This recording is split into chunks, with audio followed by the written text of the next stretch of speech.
Hello, everyone, and welcome to Season 2! Yes, it's finally here after all this time. The wait is finally over. Of the Combat Cup, presented by StreamMe. With you, as always, Mr. Aquaman, and new to this season, ladies and gentlemen, the one, the only, Big D. What's going on, everybody? I am super excited to be a part of it for this season. There's been a lot of people that have taken a little bit of a break to kind of focus a little bit on the Injustice 2 beta, while everyone else is still seriously trained. They still want to get that money every single week, and this is going to be their chance. StreamMe was kind enough to give us a Season 2, and I think crazy. Absolutely. I mean, everyone thought that this game was dead and in the dirt, and here comes StreamMe giving us not only 12 weeks when nothing was going on, but now, even after the beta coming out, everyone thought, there's no use playing Mortal Kombat. There is use playing Mortal Kombat. We're here right now playing for some money every single week with some big prizes at the end of the season. Another 12-week season for you guys, and on the 13th week, we will have another finale for you, and that's right before Injustice 2 releases. So, guys, get ready, because we're in it for the long run once again, and I'm excited. This is going to be crazy. You know what? I just had to make sure I got these on deck. All my Paula dollars are sitting here right on my desk. You all know that I too have an entire stack of $50 next to me at all times. I'm fanning myself off right now, but we are ready for some mix. We're ready to go, man. I came here making sure I had these on my table because we know what's about to happen. We know. So now, as I have been told, for tonight, we really wanted to make sure that we kick Season 2 off to a great start. There have been legends about one of our opponents for this. If you want to give a little hint, be that he is a Kotal brother of yours. Woohoo! We are actually going to kick us off. A lot of guys are waiting in round 2. All the seeds, as well as all the guys that actually got a couple results and got a couple wins, even one bracket during last season. So a lot of these first rounders are a lot of new guys I'm seeing in the bracket too. But our first match of every single match in round 1, I handpicked this one for stream, and we're going to get one of the Kotal brethren, one of the Brotherhood, and the Hightbringers all over the place. You see him on YouTube, on Test Your Might. Destruction God. We got one of the swaggiest Kotal players I've ever seen as our first match, and then we're just going to roll with it from there. Now, and I'm really excited because, like you've been mentioning, and I've seen gameplay before, this guy's parries are on the level almost like Madsen. And we all have seen Madsen play. Absolutely insane that he could just parry on reaction and punish almost any parries. This guy is close to that level. And I've seen it with my own eyes. Now I just have to hope that he actually picks Blood God, because last time he was on stream, he ran into a matchup that was pretty rough for Blood God and ended up going with his other character, another swag low tier, as it were, and that is Hat Trick. Now, Hat Trick, especially if we're going to talk about this guy being a swag god, I mean, Hat Trick is pretty much right up his alley. I don't think there's any way to make Hat Trick possibly look bad if he finishes comp. It's really hard. It's really hard. And his opponent is going to be Rev. And Rev got a couple upsets last season. I can't drop them off the top of my head. I'll have to go through the archives on that one. But he's known to play really well here in the Combat Cup. Yeah, I remember hearing his name. I've been watching throughout season. Rev was one of those names that always seemed to do pretty well in Season 1, sometimes falling just a little bit short of top 16, maybe even top 8, but he's always been like a top contender. So I'm actually pretty excited to see how he fares going up against the Kotal. And all right, guys, while Big D does the honor of getting our first match together, I'm going to go over some of these pulls with you. And these things are stacked. Thank you guys to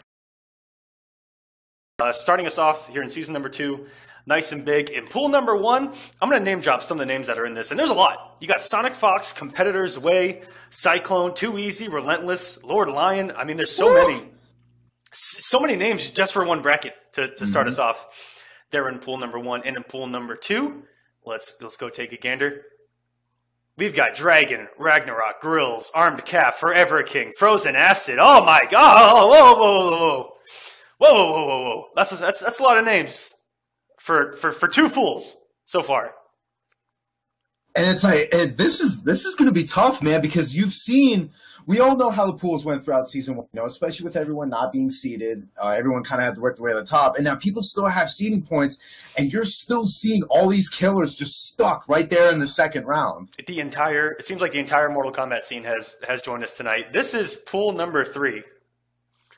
Samij, Atai, Kiltron, Biohazard, Rio, Shujinky Dink, Trap Hustler. Oh my gosh. That's just pool number 3. With these only one of those guys is making top 8. Only one of them. And let's move on to pool number 4. In pool number 4, we've got the likes of Destroyer. This is his pool. We've got Destroyer, Star Charger, Jago Blake, Acid, and Kevo the Man joins us. So a rare appearance from Kevo tonight. That's going to be interesting because the meta has changed so much. Kevo's been known to kind of go a little bit more towards the stronger characters, but he still does his homework with them. With the meta becoming what it is, there's no telling who he's going to pick. That's almost trying to bet your money on seeing what Forever King would pick. It's not going to happen. Don't be a betting man with it. And there's also some history in that pool between Kevo and Destroyer. They actually have a offline and online here in the Combat Cup, but it all started, I believe, at Defend the North when Destroyer actually got the better of him in the losers finals of that bracket. And man, oh man, I can't wait to see if those two run into each other. And then we can move on to pool number 5 for tonight, and that is going to be Scar's pool. We've got Scar, Real Harris, Retro Tech, Sir Tommy Gun, and a couple other hidden names in there. This is also just Destruction God's hidden in here. Sid the Haze, Crazy Fingers, Abyss. I'm not too sure if I ever pronounced this man's name right, 100%. But let me hear it.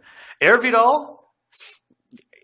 I feel like that's pretty close. It's pretty close. Give it to you. He's a West Coast boy. He was a fellow Aries main back in the Injustice days that I will never forget. And let's move on to pool number 6, where we've got Tweety, Compros, Sweet Neptune, Kamasi, Perfect Legend, Full Auto, another stacked one. A couple guys that are also hitting round number 1, K-Frog among them. And in pool number 7, this is Revit Leafing's pool. Revit Leafing, Fierce, Alcatraz, Fluffy Fawn, Illusions, Slayered Hat, Frosty Bunny. Frosty Bunny coming off a real good showing at Frosty Fausting's Frosty, as it were. And Newbie is in this pool as well. Yes. I'm going to try and not be biased with that one, I promise. The hidden Florida boy in this pool, all the way at the bottom, Newbie sneaking in there. Very, very sneaky. And in pool number 8, to finish us off, who do we got here? The moment that my thing decides to scroll down, I will get that for you. Come on, baby. Please. You're gonna have to take over from here, man. I'm trying to get these guys in the King Hill right now. Absolutely. Waiting on Rev to respond. Instruction guys just joining now. Go ahead and get that. It just doesn't want to let me to pool 8. I'll go ahead and take a look. Let's see what we got for pool 8 here. Oh, here you got it? I got it. We're good. This is Raptors pool. Raptor, Sicarios, Hayate. Oh, Echo, Young Monster, Nubcakes, Rewind, and Dark. Oh! Hello. Whew. That's going to be a hard pool to call. That is a hard pool. I mean, because now this is one of the things. Rewind, one of the youngins that are now going to be joining us with these. The last time I saw Rewind play, still was Rock and Molina at the time. I don't know if you want to refresh my memory if he's been dabbling with anything else or. I'm actually not too sure right now. For the most part, I know he had a mean move at Evo. I had the privilege of being able to see that offline. And our first match, guys, once again, it's going to be Rev versus Destruction God. And then our second match is actually going to be Drew Zod versus It's Zed. And It's Zed has been on stream before. The character's actually escaping me. All these names and characters in my head. But I know that he has actually made it on the stream. He's a member of the 187 clan. And look forward to seeing him in the second match. Now, I'm having a lot of I'm trying to get Rev in here, and he doesn't seem to be responding. I don't know if maybe we might. We might have a disconnect. And did you toss me an invite as well? Yeah, I'll go ahead and do that for you now. And guys, a reminder to check in because DQ times are coming up. For those of you who are not going to check in there in round number 1. So please make sure to check in. Smash.gg/Combat Cup. Go to schedule. It'll be season 2, week number 1. That's where the bracket's going to be. That's the last thing you want to do is to be able to finally have your chance to compete in this and forget to check in by you could be late 30 extra seconds and that's it for the week. You're gonna have to do it later. I'm gonna have to blow you up, sir. You have not accepted my friend request. I have not, probably. Sir. Oh, there it is. Go ahead and I'll go ahead and get you going in that. All right, I got you. We're good. We're good. Now, how me and Big D were not friends on PSN in the first place to begin with? I'm going to go ahead and blame that on me because this is a new account. So I'm going to go ahead and say that is my. Mm-hmm. I'll go ahead and say I'm going to take the blame off of you for that one. All right. I accept all responsibility for that. So if anyone wants to blow anybody up, blow me up. I'm okay. I like getting blown up. And once again, guys, we're trying to get the first match in here for you. Rev is real close to getting moved on, so hoping he shows up because I really want to see some Blood God to start us off. I mean, if his Blood God is anything like we've been saying, then I think it's going to be. I'm going to need you to actually go ahead and do it because for some reason Rev is not accepting my invite, so maybe you would like to try and host this King of the Hill. All right, let's give this a shot real quick, guys. Bear with us. I haven't had a chance to do it. For some reason, Rev does not like me. You know, how anyone I don't know what I did. Is, I mean, I'm just sitting here trying to give people a good match. But let's talk for a little bit about what's going on with Season 2. Everything is virtually the same. Make sure you guys know that this is going to start every Sunday, 6 p.m. sharp. They come out about 10 minutes beforehand. Go check them out, see what you're going to have to do, maybe get some last-minute training in against ready to go at 6 o'clock. It is a huge deal because that way we won't have any sort of delay. Anybody, get your last-minute bathroom breaks in there just so we can start this thing on time. We're going to be looking good in any second now. I know, I do every single week.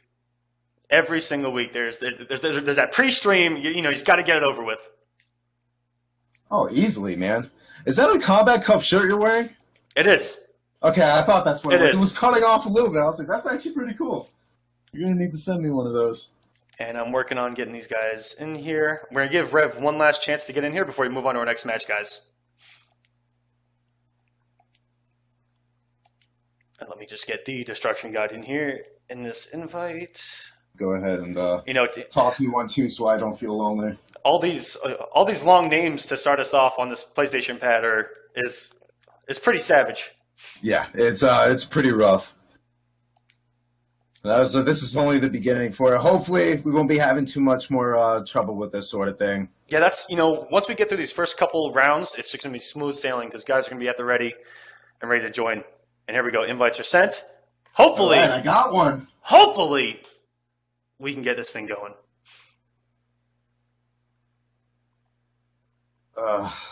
I gotta be honest. I'm gonna be a little bit biased. We're going back to what we were talking about. I believe it was Pool 8. Yeah, I believe it was Pool 8.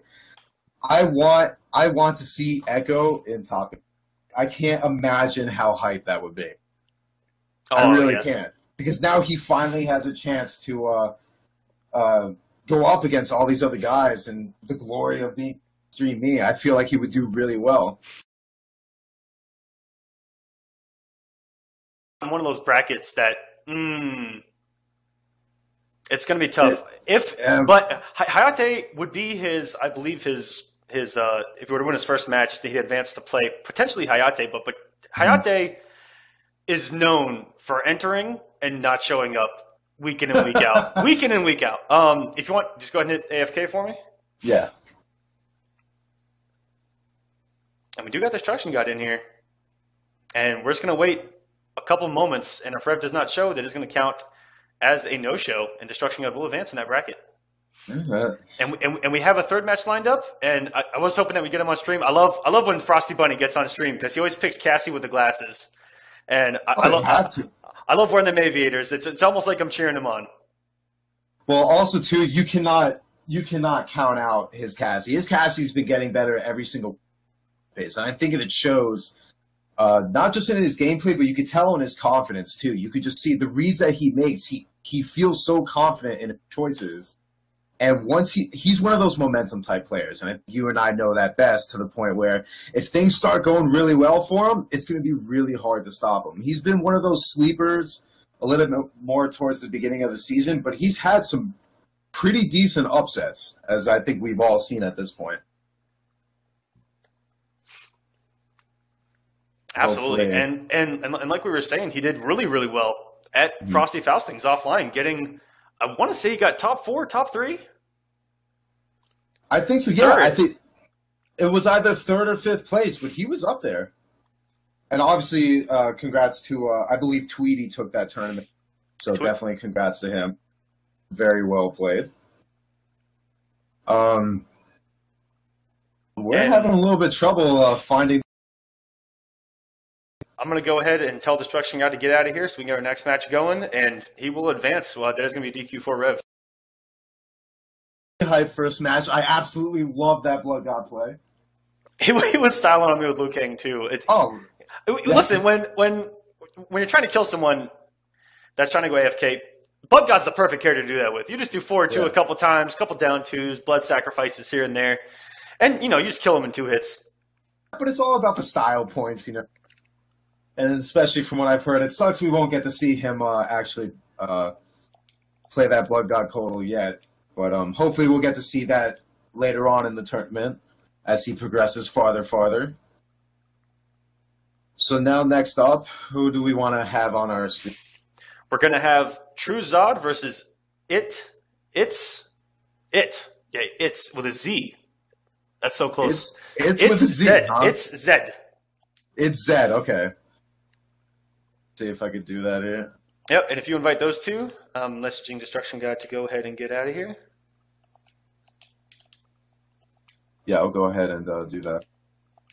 We will get a match for you guys. Yeah, I guarantee it. All good things are worth the wait, all right? That just gives me and Big D more time to talk to you guys, to welcome you into season number 2 of the Combat Cup. Now, I just want to ask which pool are they in so I could go ahead and invite them. We'll get the head start before you start going off here. Here we go. Oh, he responded. That means he should be leaving. Oh, you left too? Yeah, you could have just stayed in there. Toss me an invite, man. Hold on, I got you. Did you invite those two already? No. Okay. If you want to go ahead and do that for me. Yep. I'll get it started off. It's all good. Get me going here. Let me get used to that. Yep. This is Big D's first time on the Combat Cup. He will get. The weird thing about it is that I'm actually more inexperienced with inviting people. I have never done a King of the Hill. Never done a King of the Hill. You never gave me the invite. I'm gonna do everybody at once. Yeah, that's probably the best idea.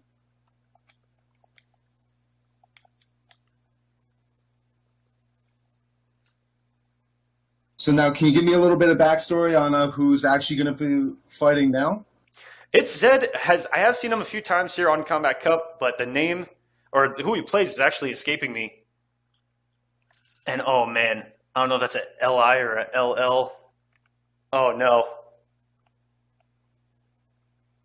That's gonna be tough. We're just gonna have to come up with that one on the spot, I think. You guys and your tricky names. Okay, so it's got to be this guy. All right, let's try him. Let's get 187 Zed.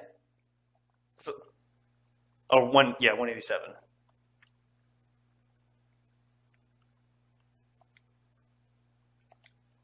Now, 187 is actually, I'm actually somewhat familiar with that name just because an old training partner of mine, Vendetta, used to be a part of that. Absolutely. Before we went on to join EVB and all that.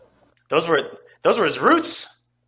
Oh yeah, that was the very beginning. That was when he was trying to reach out to the local scene. You know, it was always kind of cool to see something like that. You have guys coming in from these other clans, coming into the local scene, and before you know it, they're all of a sudden these huge heavy hitters that no one else has heard of before. It's kind of one of the nice things about having stuff. People who may not have a chance to make their name can come on here, put on a crazy good show, and then just like that, everyone will remember that name. So 187, even though I not have personally seen, you have to give him props just through association alone. So I am joining your King of the Hill. Oh, okay. Yep, I've got Zed in here, and Flip Mode actually Drew Zod just told me the correct way of spelling his name in the chat. Shouts to everyone that competes and is in the chat. So I have to respect that. Thank you, Drew Zod. Big D, if you can invite him for me, because I'm not going to be able to invite him in there. It's going to be F-I-I. I'll go ahead and invite him for you. To get that going there. Yeah, we appreciate it, because otherwise we were going to end up butchering his name pretty much the entire night. Yep, so it should be F-I-I. Yeah, F-I-I-P, I got it. Thank you, Juzad. You're the man. And shout out to Zed for getting here nice and quick. Showing the two characters that I was looking forward to seeing in Destruction God on his character card. We see him with Kodal and Lao on his character card. Kodal cutting himself and Lao doing a little spin.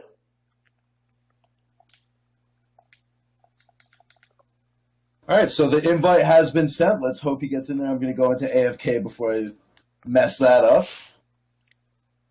And Zod, if you did not get that invite, let us know in that chat.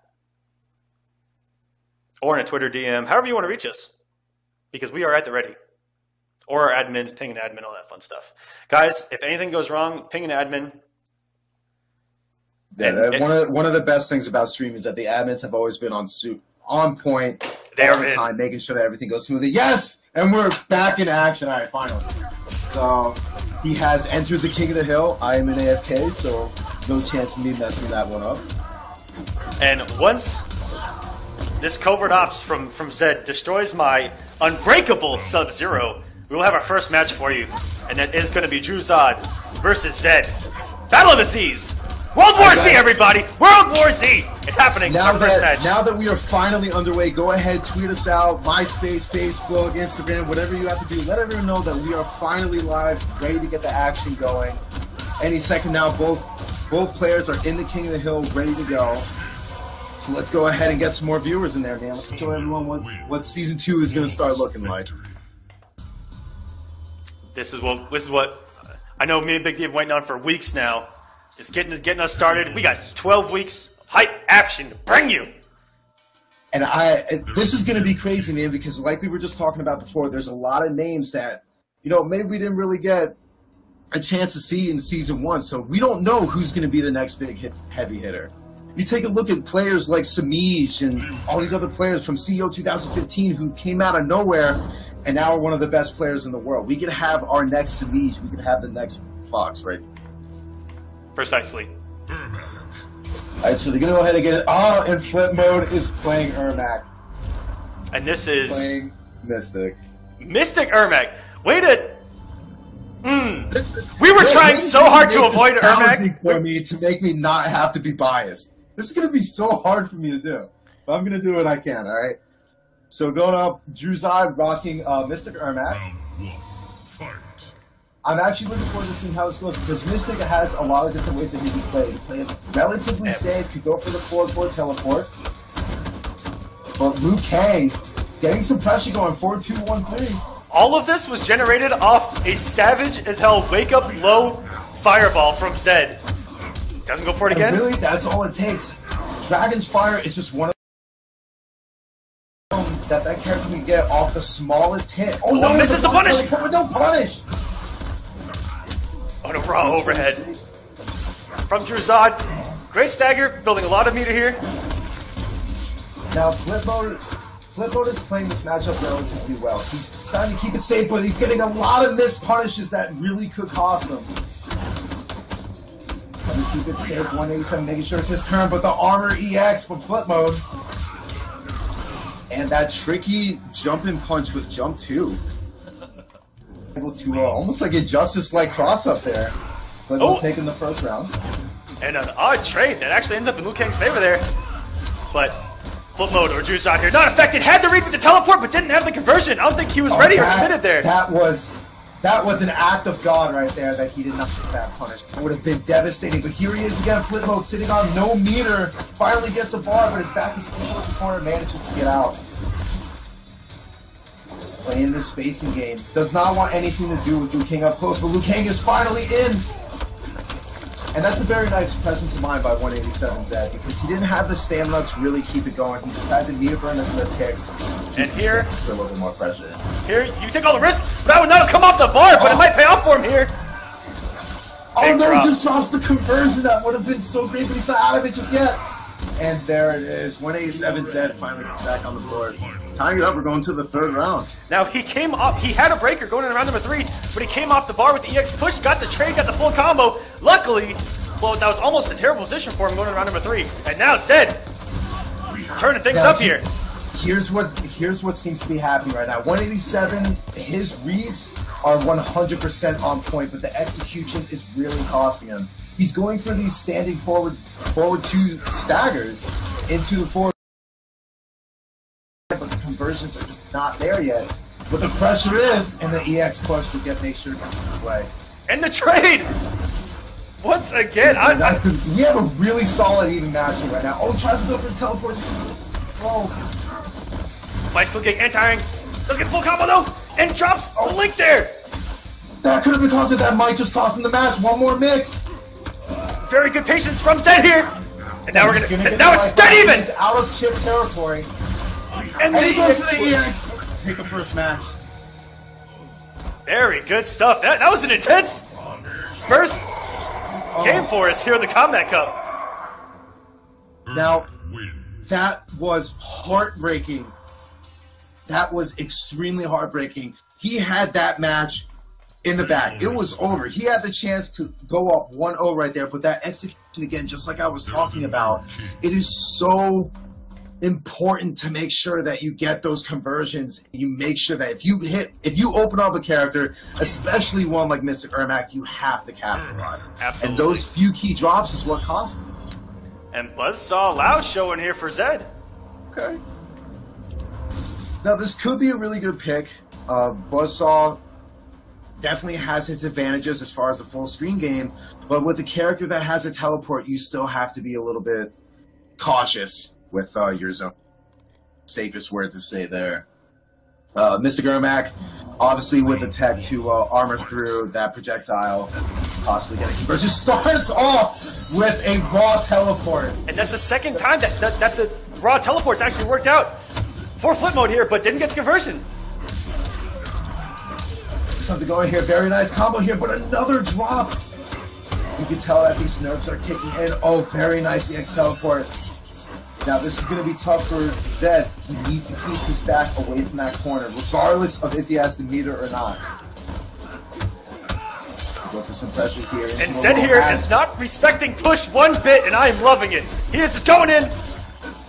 And there's one of the pushes. He's got nice 2 more. Scouting out that push. Now he has Flip Mode in a very bad position. He had nothing to deal with, and this is actually easy for 187 to go ahead and take the second match if he can keep Mystic Ermac off of that meter. Very good anti-air from Zodigan, but as we've seen, the execution has just not been there for him. Playing safe here, very nice block on the teleport, but he didn't have the hat to go for the spin. Free again, some pressure going. Now Flip Mode has been doing really well with these staggers. He's been staggering the forward 2 and the forward 3, I think. And it seems to be working. Very nice EX push. Caught Zed just walking back there, and another stagger in the throw. Gets the positioning towards the corner, and a very good down 3 and a push as an anti-air. Flip Mode's in a Flipmode's in a good spot right here. He has the life lead. He spends the bar anyway just to make sure he takes that match. Or takes that round, excuse me. So going into round number 3 again. Now, both of them don't really have much meter. Kung Lao is dangerous with or without meter. Mr. Ermac kind of needs to rely on that bar to produce a threat. And here's where constant mix is going to come into play. Here's the mix. Get out those Polo dollars, man. Here it comes. Very nice grab. Hard We're going to be rich tonight, and hitboxes, please! Oh, but the... Oh, he goes for the teleport for a nice punish there. He got a little bit more. And if Zed would have actually committed to the string, it would have caught Flipmode's backdash, and that's going to do it for Zed. He's going to tie things up here. That unrelenting pressure by Zed, it's so hard to deal with, and he really just seemed to be in Flipmode's head. He really did. Those staggers just threw him off at the Pay your respects. And now we're going to have a tie game at 1-1. These two are going at it for our first game. I'll tell you that. I like where this is going, and you know what? I was a little bit skeptical with the pick to Buzzsaw Lao, but he really seems to be doing some decent work with them. Now, it's really more of a matter if Zed is going to, or if Flipmode's going to be sticking with Mr. Ermac here. He's kind of sitting in the character select screen, hovering around a little bit. So we'll have to see. It doesn't look like he wants to go. He's hovering over Jax. Hovering over the maimed, iron-armed warrior. That's an interesting one. We have yet to see. Carl Weathers Jax has hit the building. And Wrestler nonetheless. Now, Wrestler is one of those characters that if he touches you, you are in for the ultimate blend. That command grab and the tick throws are so hard to deal with. And especially with a character like Lao, where his only armor move now is teleport, it could be a problem if he doesn't read out the right stuff. Exactly. Ever since that patch. And the savagery of the EX overhead. And almost right that teleport there, but if there's one thing that Jax still has, is he has still some of the biggest damage in the corner for no bar. And besides the damage, you take a look at his corner carry, which is arguably one of the best things about him. Oh, very nice cross up there. Nice EX teleport to switch positions here. I like how Zed is approaching this. He knows that Jax is still scary up close, but if he puts that corner pressure in there, it might alleviate some of the nerves as far as dealing. And the instant very nice conversion. And the savage 1-2 overhead dash punch. It never ceases to me. It works 60% of the time, every time. And he's sitting there. And and the back dash. He is not going to escape that. That 1-2 EX. That momentum. Couple wrong reads in there. A nice little scout by Zed, and he was back in there. And Jax, nice one of those characters that you don't have that fear of pressuring on Wake Up because he doesn't have the armored launcher. Oh, very nice EX teleport. Now, Flipmode needs to understand and it's big damage here. Zed has been doing these EX teleports a lot, and he keeps switching positions, and this was just an absolute massacre in Game 3. 187 Zed now up 2-1 in almost lightning speed fashion. Zed did what Flipmode was trying to do there, which is get him to the corner and put him in the blender to close him out there. $50, please. Oh, you already know. I have these on deck. Now, here's the thing. Druzod is now... He's mentally, he has to take a step back, and he has to think... Obviously, his first mistake was picking Jax. He clearly, just something wasn't going right, so he doesn't need to go back to Jax. But it's a matter of if he has faith in his Mystic Ermac to do that. And obviously, for those, real quick, you guys, throw a couple one of those in there. Because that was the most mix. Now, Zod had some of the mix in there as well, with that 1-2 overhead working pretty much 100% of the time. But you need a lot more than that to be able to go up against a Buzzsaw Lao of this caliber. So he's opting to go back to Mystic. I think it's a smart choice. Because let's put it this way, he played great as Mystic. He just made a few wrong reads, the execution wasn't really there. But if he could tighten up a few things, we could really see this going into Game 5. Absolutely. As you said, it was just a couple of errors there in the second game where Flipmode would have been up 2-1. Oh, Flip Mode had the right idea going for that neutral jump punch against the teleport, but he should have went for the down 3 instead. Lost the teleport, and there was the punish. Very nice good scout on the EX push. 187 Zed playing on point right now. And wow! Actually, that looked like he was buffering it, like he was waiting for it. I'm gonna go ahead and give him the props. Yeah, he even if what he had input got reversed, the fact that he was scouting it and pressed the button was sensational. But Zed has been all over Flip Mode on Wake Up with that 4-3 string. 187 Zed is playing this absolutely perfect. He's giving Flip Mode this pressure even though he's from full screen by using the threat of the teleport. The teleport in the grab has been eating Flip Mode alive. Very nice standing one stagger into grab, putting him a little bit more towards the corner. And scouting the teleport. Now Zed on fire. Oh, but he could have punished that with a full combo. Instead, just opting for the reversal push. And now he's got him in the corner. Instead of throwing the mix, caught him respecting the mix and going for the throw. Which in Mortal Kombat is, of course, mix in and of itself! Oh, does he get the punish on the regular push there? The X push keeping him far away, but he decides to run back in. Opens him up. And a full combo! Finally! The execution is there. A healthy 37%. Back from that, just wants to go check. Nice back. Very good back. He actually had the reaction. Just yet. Can he make this comeback? Scouts out the push, and there's a regular push. Now we're even on health, even on meter. Round 3. Who's gonna take it? Now Flip Mode has been tightening up a little bit of those loose screws there. But 187 Zed, just when he starts getting something going, it's so hard. Back 2-2 trade there. Here come the mixes! And this is not where you want to be. Very nice blocks. Oh, no punish on the back 3-4. And the quick mixes with the staggers have worked out great for him, but the damage just has not added up. Sitting on a bar, but they're not. He gets the teleported down one lift. And the conversions are now in effect for Flip Mode. Dropped, but still got 18% for his effort. Just drops it. Oh, just a couple of drops there. You could almost feel their hands shaking right. It is so close. And the down one to go underneath the blast. All these staggers hoping to just open someone off. Goes for the EX push, down one in the soul blast. And the raw spin from Zed. That read alone might take it for him. And the hat is going to do it. 187 Zed is going to advance. And that's just to go into the second round. That was a scramble if I've ever seen. And you know what? Both of them, they had so many chances where they just could have connected off of it. But when you get to the point where you can play for money like this, a couple nerves in there, it's all it takes to drop these combos. Absolutely. And guys, but, very well played by both of them. Nice adjustments on both sides, you know. Who's to say if he decided to stick it out with Mr. Ermac, we might have been able to see a Game 5 in there. But definitely congrats to him for moving forward.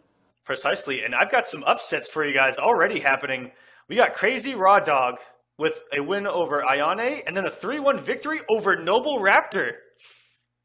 Oh, my God. Wait, I believe Crazy Raw Dog is the Ferritor player that just savagely... No, I might have that wrong. I'm actually not even sure. Whoever he is, he came to play.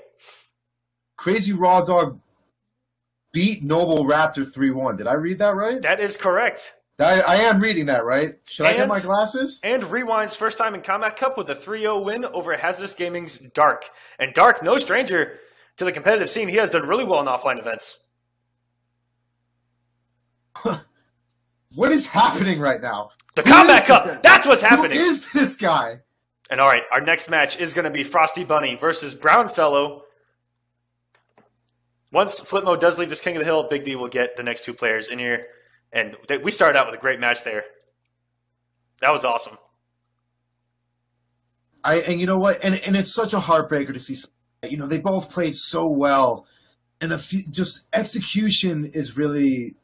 That's the key word in that entire set, I think we agree on. The reads were on point by both of them. The staggers worked out perfectly, but when it came to the point of opening up, they just had some issues adjusting. Yeah, and for Flip Mode, they're not getting big damage off the mix. And, you know, when it was a really good switch to come off Liu Kang, and that mix in the corner really added up and paid off once he was able to get flip mode in the corner and actually get to apply his game. And the teleports paid off a lot, and he was able to avoid push for the most part.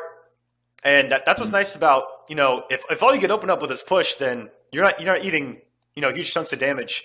And on 187's Zed's side, you can take a lot of risks knowing that your opponent might drop his combo 60-70% of the time after playing a couple games with him.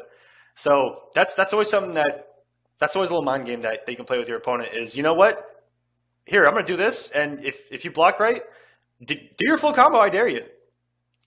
And another thing that really helped too, and I know you definitely respected this, the amount of savage, raw, meterless wake-ups that actually worked out for both players was beyond anything I've ever seen. Even a couple meterless reversals were in there. But Hat is one of the best meterless reversals in the entire game. It can punish things that normals just cannot. And man. So the invites have been sent out to both Shujinki Dink and Marwolf. Oh, that is actually our next match. But you know what? If they get in here, we will play it out because let's not uninvite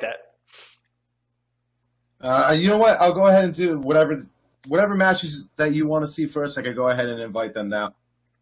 I could have sworn you said Marwolf. We're Dink and Marwolf already invited. But not one of them have accepted it yet. So if you want to go ahead, I'll get Frosty Bunny and Black Fellow in here. Whoa, Brown Fellow. Says, his gamer tag is Black Fellow. You're right. He actually his gamer tag is Black Fellow. He actually played a mean Green Lantern in Injustice. Well, even besides that, I know Black Fellow from MK9. Ooh, way back. Oh yeah, we're taking it back now. He had a savage reptile. He was actually one of the first training partners I've ever had, which was it's pretty cool to see him still, participating in this sort of thing. I've had a chance to see a lot of his gameplay lately, so I'm actually looking forward to seeing that. Yeah, Dink and Marwolf are not showing up. It looks like so we may. No, I have the invites going out. Frosty Bunny's just been sent. Awesome. We'll go ahead and get those going for you.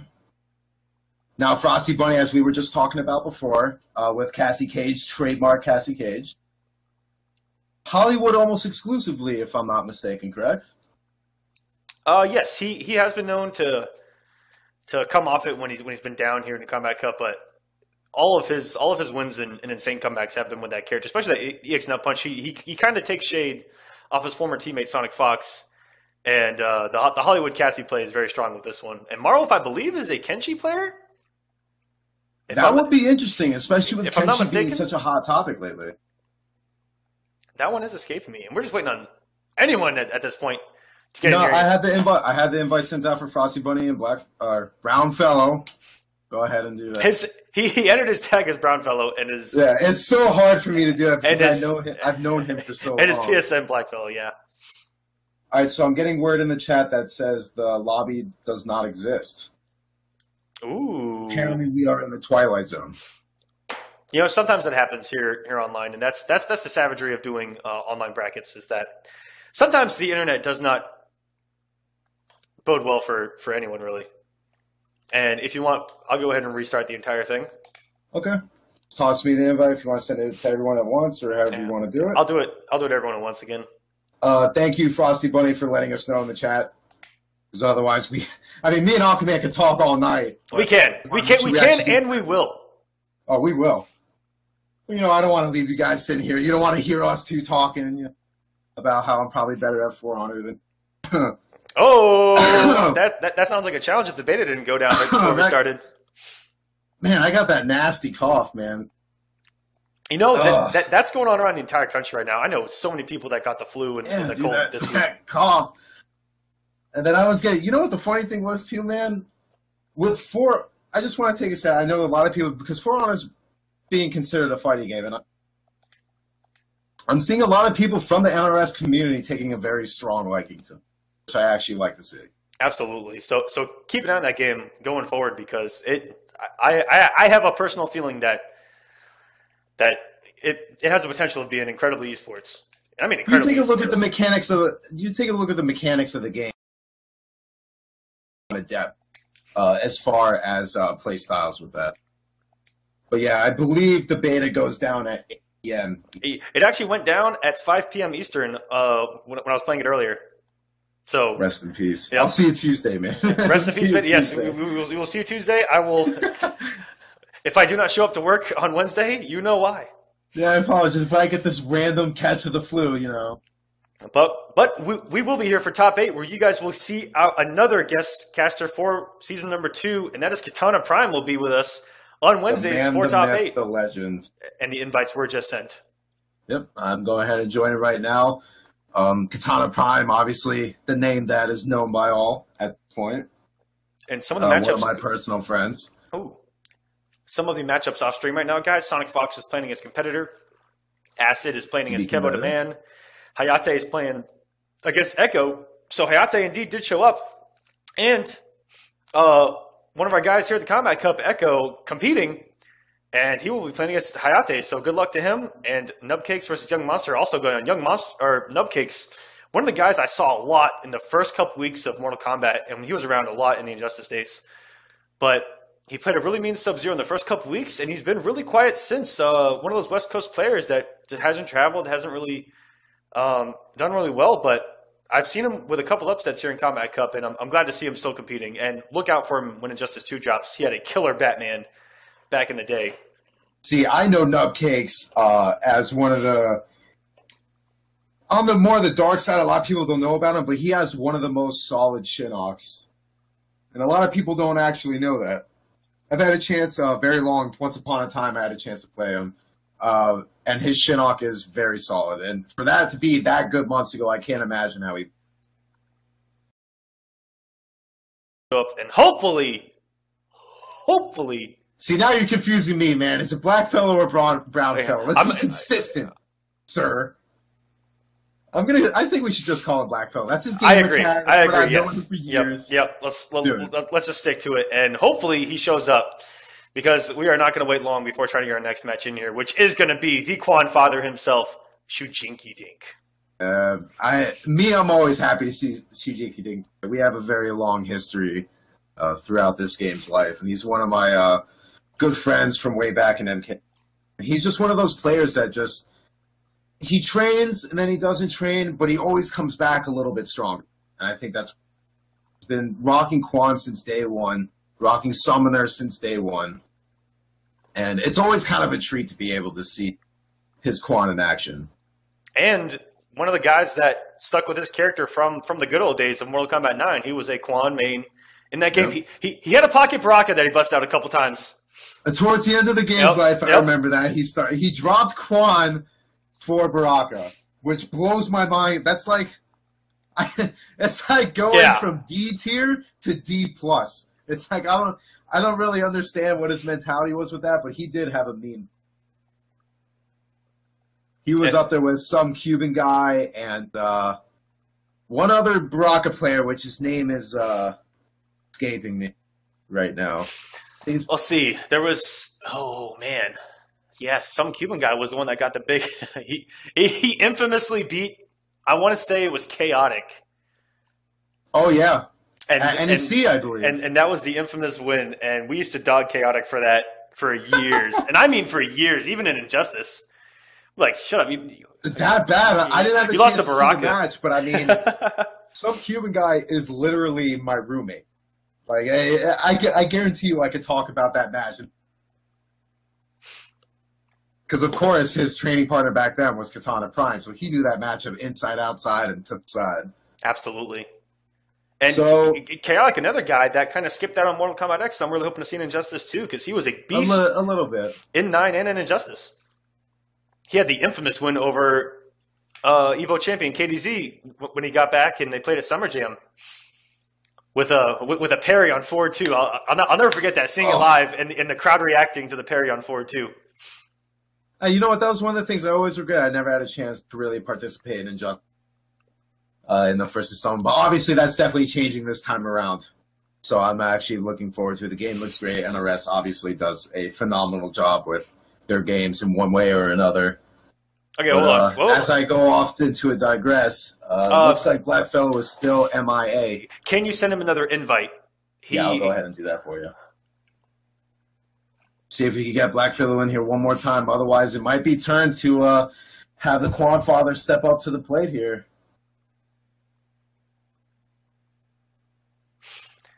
Yep, he did say that please send another invite. So hopefully he gets yours, as Frosty Bunny is giving me the business here.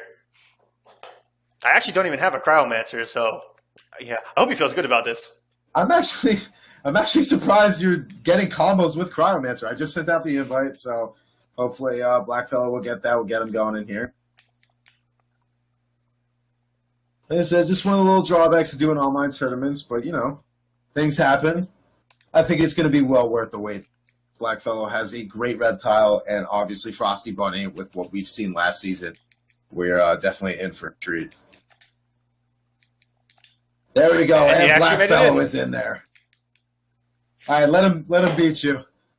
I know you were going to win. I know your Cryomancer's great. I'll let him take that one. I used to have a decent Cryo when they made the first changes to him. But ever since they added the command grab and took the armor off the hammer, he's been arguably that's what made him better. But I was never really one for this as my own personal take. Pay your respects. But now here we go. So finally got another one. We're gonna have CR Frosty Bunny going up against Brown/Black, and I'm pretty much gonna do that for now. And I'm getting back in the rhythm of going AFK. I actually had to get a reminder during the first match. So that was almost thank one you. of the key things I was thinking of. Yeah, thank you so much to the admin for pointing that out. And Blackfellow showing Reptile here. Yep, that's just it. He's been a trademarked Reptile player since 2011. And he never ceases to amaze me with some of the setups that he has. So it looks like we're going to go ahead and into it. Hollywood versus, I believe I saw Nimble? Round one. All right. Hollywood going up against Nimble. That went into the EX nut punch, and here we go. Here comes the mix. Very nice block on the 4-3-4. Down 3 just before that. Back 3 comes out. And the corner kick. Oh, he gets the drop. And the invincibility frames on Frosty Bunny. Going for a nice conversion there. Healthy 26% into some interactable chip. And the savagery! Got 3 into flip kick. Oh my gosh. That is one of those things you just have to respect it. Frosty Bunny, this goes back to what I was talking about. His momentum, he's so confident in those reads. He went for the down 3 flip kick because he knew it was going to. And the instant air guns. Frosty Bunny, shades of Sonics. Wow, those are that execution by Frosty Bunny. Oh, and a big whiff. And here we go, Blackfellow. That was a very smart break by Frosty Bunny. Did not want to deal with that damage. He would have beaten the big damage and the corner carry. And these instant air guns on point from Frosty Bunny. He has not missed a single input. Oh, very nice. And here we go. Into the corner we go. Oh, and into the sweep. A hard knockdown. You don't have to respect anything when you've got invincibility. Blackfellow actually had the meter there to stop that force ball and use it as an anti-air, but activating Basilisk there. Conversion. That was unbelievable. Very smart by Blackfellow. Yeah, very good staggering into the Basilisk and then backdashing. That way you can just play with the screen. A lot of time was frozen still, and if anything hits a Basilisk, you're going to get a conversion. They're going to be juggled for at least a half hour. Very nice forward 4-2. And the sneaky low! Oh, actually misses the setup, which is using that raw acid bubble to activate Basilisk and get a huge combo, which would force Frosty to break. Very interesting approach to this matchup. Blackfellow's going for a lot of mix-ups that are very safe. Don't do much damage, but it just gives him that chance to keep the pressure going. But Frosty Bunny looking to finally get the comeback that he's been wanting. He's got to watch out for the meter. Conversion. Had to break there. That's going to hurt. And now he's just one touch away, either player. And that's going to be a clean jumping! That was so smart from Frosty Bunny. Blackfellow just letting it 1-2 minutes there and ends up getting punished. Very smart. Frosty Bunny up Cassie. 1-0, but you cannot count out Blackfellow. That was an extremely close game. Pay your respects. Yeah, if a couple things had gone right for Blackfellow in that match, it could be a different story. He had that one opportunity where he caught him with the tongue into the low. I call it, that's such a sneaky low because it actually looks like acid spit on the startup of the tongue. And if he would have actually gotten that combo, it would have got Frosty off the meter. He would have had health lead, and he could have just played it out from then. Well, you know what? He's making the smart choice. He's going to go ahead and stick with Nimble Reptile. I don't think any other character switch would have really played off. He played the matchup great, just made one wrong read, and Frosty Bunny just managed to capitalize on it. But you see now that the perfect balance between patience and aggression between these two players is what's really helping and opening up one another. Catch him with the bag too. That's a plus. Launching overhead, and the mixes now from Blackfellow, and this is going to be death. Oh, this is big damage, and it ended at 32 because he didn't have anything else to give. And very good, Frosty. Blackfellow, if you were broke there, night and day switch. Yeah, that was very smart from Frosty. Ooh, Blackfellow actually could have got conversion off that, but held on to the meter coming in the next round, which is very smart. Nice. The flip kick doesn't manage to connect it. And the glow kick going through both projectiles. That was so smart. That was beautiful, beautiful use of that. And we really don't get to see that used too often. And once again, the backdash after Basilisk didn't pay off that time. Frosty Bunny using glow kick twice this round and actually working and mixing up off the tongue and caught the backdash. 3 for 3. Unfortunate. Just because EX Nimble does not allow Reptile to block, he had to go for the backdash. Got caught. Now Blackfellow is using a lot of his meter on these EX Nibbles from close range. I'm not sure how that's been working. You know, it's one of those things. It doesn't last very long, but if you can open up somebody, you can do the big damage, or you can actually make his zoning game so much stronger while it's slowed down if you're full screen. And this is going to be some big boy damage here. And here we go. Oh, just misses the force ball. That could have got some nice extra damage there. Off that force ball, would have got it down to into a full combo. And now Frosty Bunny gets a free mix off the nut punch. Just getting opened up by that back two baton string. And another clean jumping from Frosty to try to close it out. And the EX almost started to get away from him. Oh no! Frosty Bunny loses the meter. And now it's an uphill battle. He has the momentum from full screen. And the invincibility from the interactable phase of Blackfellow. Nice spit to close out game number. Ties things up with that incredible clutch play. A lot different from how he ended the game number 1, where he just kind of went trigger happy with the projectiles. This time, throwing one and just waiting. Very good stuff. We have to talk for a second about Frost. Pay your respect. Interactable. That was perfect. That he timed that interactable to the point where the invincibility frames went through both the force ball and the. That is not easy to do. It just happened to be Blackfellow managed to react just in time to throw out that spin, and Frosty Bunny caught right at the end there. But that was incredibly smart.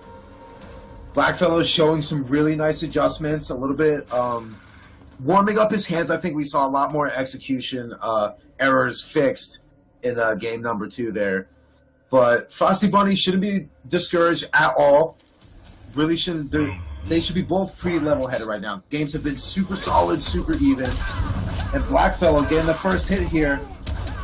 Go for some really nice damage in there into the setup. Went for the Oki acid bubble, but Frosty Bunny all over it. And saying, you know what? The only thing that can't be beat in Mortal Kombat, invisibility. And if he would have believed on that jump in, I believe he would have actually punished that acid spit. Slide there. And I like Blackfellow started doing much better when he went for a little bit more of a spacing play style. And using a little bit more for trades. The Tatsu in jump 4 from Reptile. And that's what I'm talking about. He's going for the really safe, low-damaging mix-ups that still stand one. Standing one anti-air. That might have been the first time I've ever seen a Reptile anti-air with a stand one in my entire life. And look how slow that acid bubble came out. Oh, that trade was in his favor, but just the distance threw him off a little bit. Didn't manage to get the hit confirmed. Now it's Frosty Bunny's turn. And drops the nut punch. That would have guaranteed another mix incoming. It's okay. Picking it right back up. And another jumping Tatsu from Blackfellow. There's an interesting properties on it. It's actually very hard to try to get an anti-air on that. Oh, the hurt box on it is very deceiving. Hits from the front, from the back, from the side. Very nice EX guns, just trying to keep the pressure on him. He has to be careful with the mix, and the EX nut push to go through the back too. Goes for chip. EX slide to go through it. And the acid spit. Blackfellow all over Frosty. He knows Frosty wants to get those jump-ins that have beaten Blackfellow so many times before. Reptile wins. And every time Frosty Bunny seems to be getting something going, Blackfellow's just adjusting perfectly.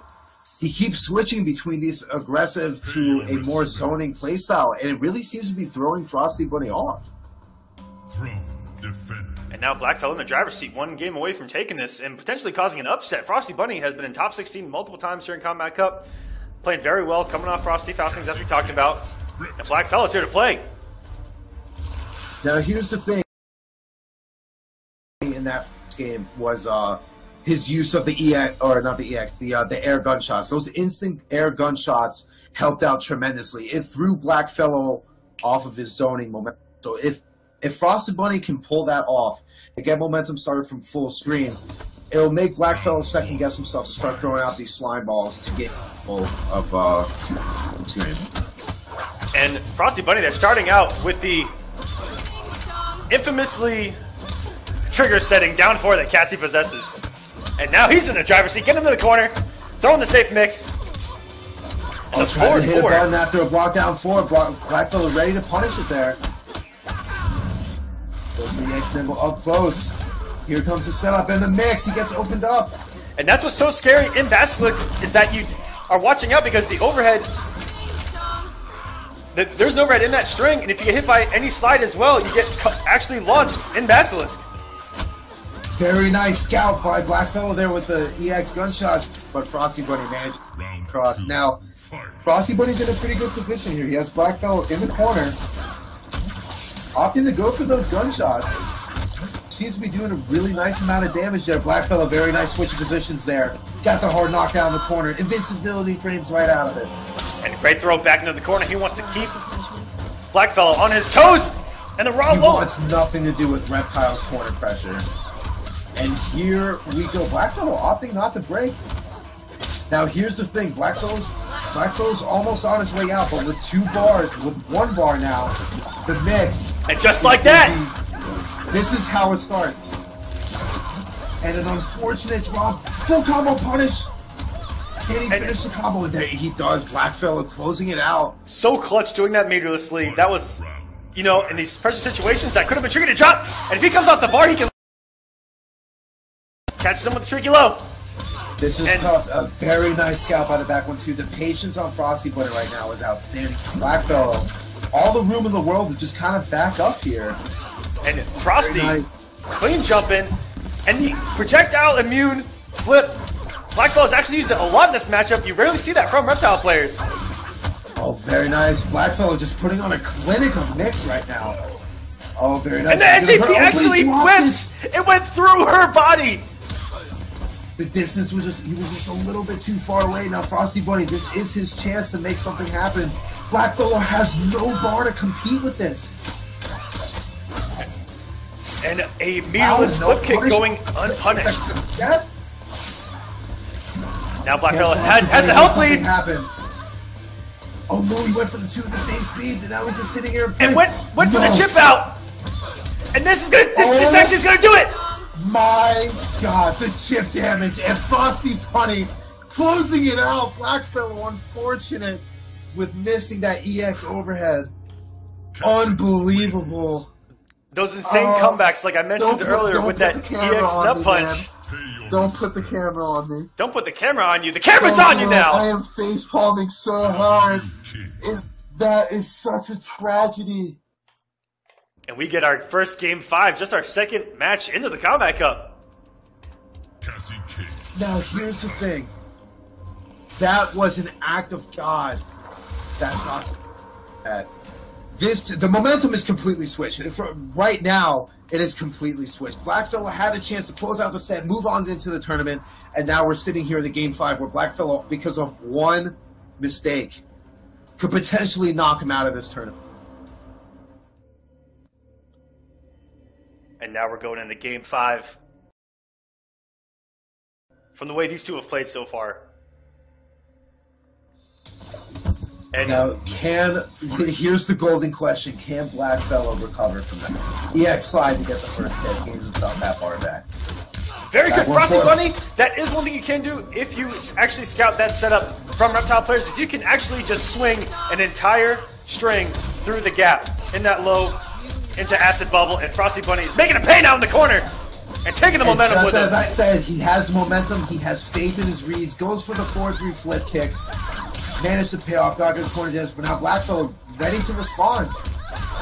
Very nice back one stagger into the back two. And you get the whiff punish for days in Basilic, but he actually didn't expect it to run out of time there. And now Frosty Bunny can actually chip out! Territory. He actually could have... Was that chip? Gosh. No! He actually... If that nut punch would have been blocked, he would have lost. He should have just gone into EX guns and get the guaranteed chip out. That was insane.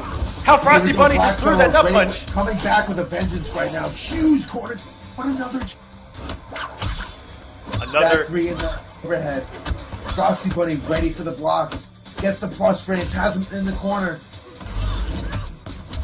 Oh, in full combo punish. Blackfellow is sitting pretty right now with some decent damage. Wake up, raw! Flip kick, savagery for Frosty Bunny. He's trying to close this out right now. Now Frosty Bunny went for the block there because he's scouting out that armored slide that Blackfellow had. And there we go, Blackfellow capitalizing on Frosty Bunny's patience. And here we go, this is the last round. One of these fellas is going to end up being salty. Final round, Blackfellow starting this. And now both of them now with the breaker. Frosty Bunny a little bit late on his reactions there. And that Asbub's still going to come. He can get free pressure off of this. Very nice blocks. EX Nimble up close. No whiff punish. Panning one in the slide. Frosty Bunny has meter to break, but he also has X-ray. And there is, he finally stopped it and kept it. It's going to be close. He's going to be in chip territory. And once again, to do about that. Blackfellow, amazing adjustment. And that was so smart by Blackfellow to just go for that grab, knowing that Frosty Bunny would have had a chance to break the combo. And Frosty Bunny is going to be out here in the first week of Combat Cup, but there's still 11 weeks left for him. So look out for him in the future. Congratulations, Blackfellow Wolves fans. Just in round number 2. Amazing set. Shout out to both of those players. Frosty Bunny played great. Blackfellow with his adjustments was. It was solid. That's just what it was. That entire set was solid. You didn't see too many drops towards the end of it. So hats off to both of them. Congratulations, Blackfellow, moving on still. So now, I think this is the... now we will get the Quan Father. I'm going to go ahead and send the invites out now. This is the treat that I'm sure not only the chat has been wanting, I have been wanting. Okay, I've got some updates for you guys off stream. A couple close games off stream. Jago Blake with a 3-2 win over a Lovely Prince. Lovely Prince, we saw do really well one week. And Hayate with a 3-2 over Echo. Echo actually putting up a fight there. Sonic Fox moving on comfortably. They're in pool number 1. A couple of matches currently going on. PL versus Full Auto. Neptune versus Cam. Star Charger versus Han Rashid. And Kamasi currently playing as well. So, man, it's PL versus Full Auto is going to be very, very. Be sure to check in to the Twitter realm either way, because let me tell you, Twitter is one of the best reality shows post-Combat Cup that you can watch. We all know how ESL Sundays were with Twitter, okay? That was the juiciest thing ever. You don't need to pick up a book to read some. You want a nice bedtime story before you go to sleep, you go ahead and look at that Twitter. Because all of the salt is just induced in one giant wall from all these players. And that's a savagery of single elimination that it's a different kind of pressure, man. It's different. Now, I'm having word in the chat that Shujinki Dink is having trouble connecting, saying the game session is unavailable. Here's the issue. I remember this being a problem between me and him personally. Always had a problem connecting throughout ESL Season 1, Season 2. We always had an issue. So I don't know if you want to do you want to restart the King of the Hill? Marwolf is connected right now. Yeah, Marwolf has Black Fatal has not left the lobby yet. That is one thing that guys do have to get used to is when they're on stream leaving, because we have had guys where they've either gotten a win or gotten a loss and just gone off into God knows where. And Dragon, Destroyer, a couple guys that I'm going to blow up right now for their season number 1.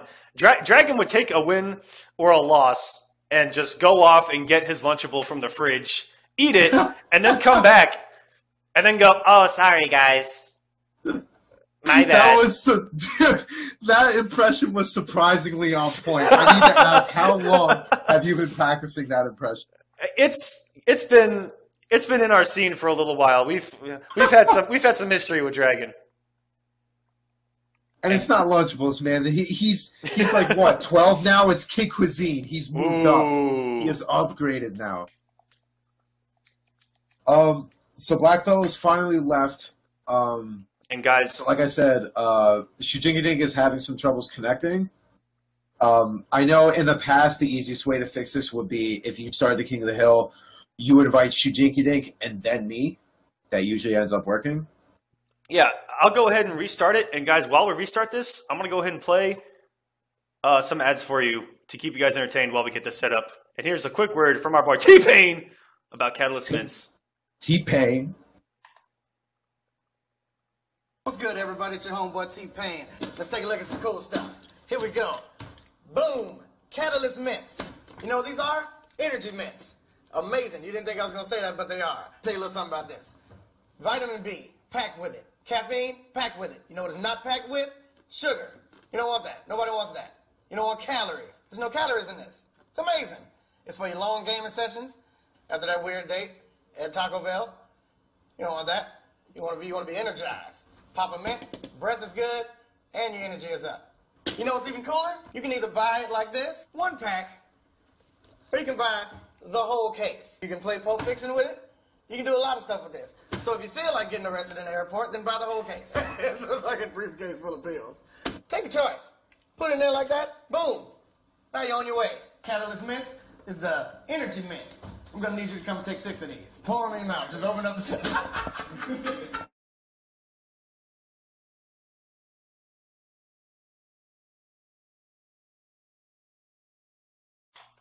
And welcome back. Invite's about to go out. I'm going to invite the players first. Players are invited. Yeah, just in case.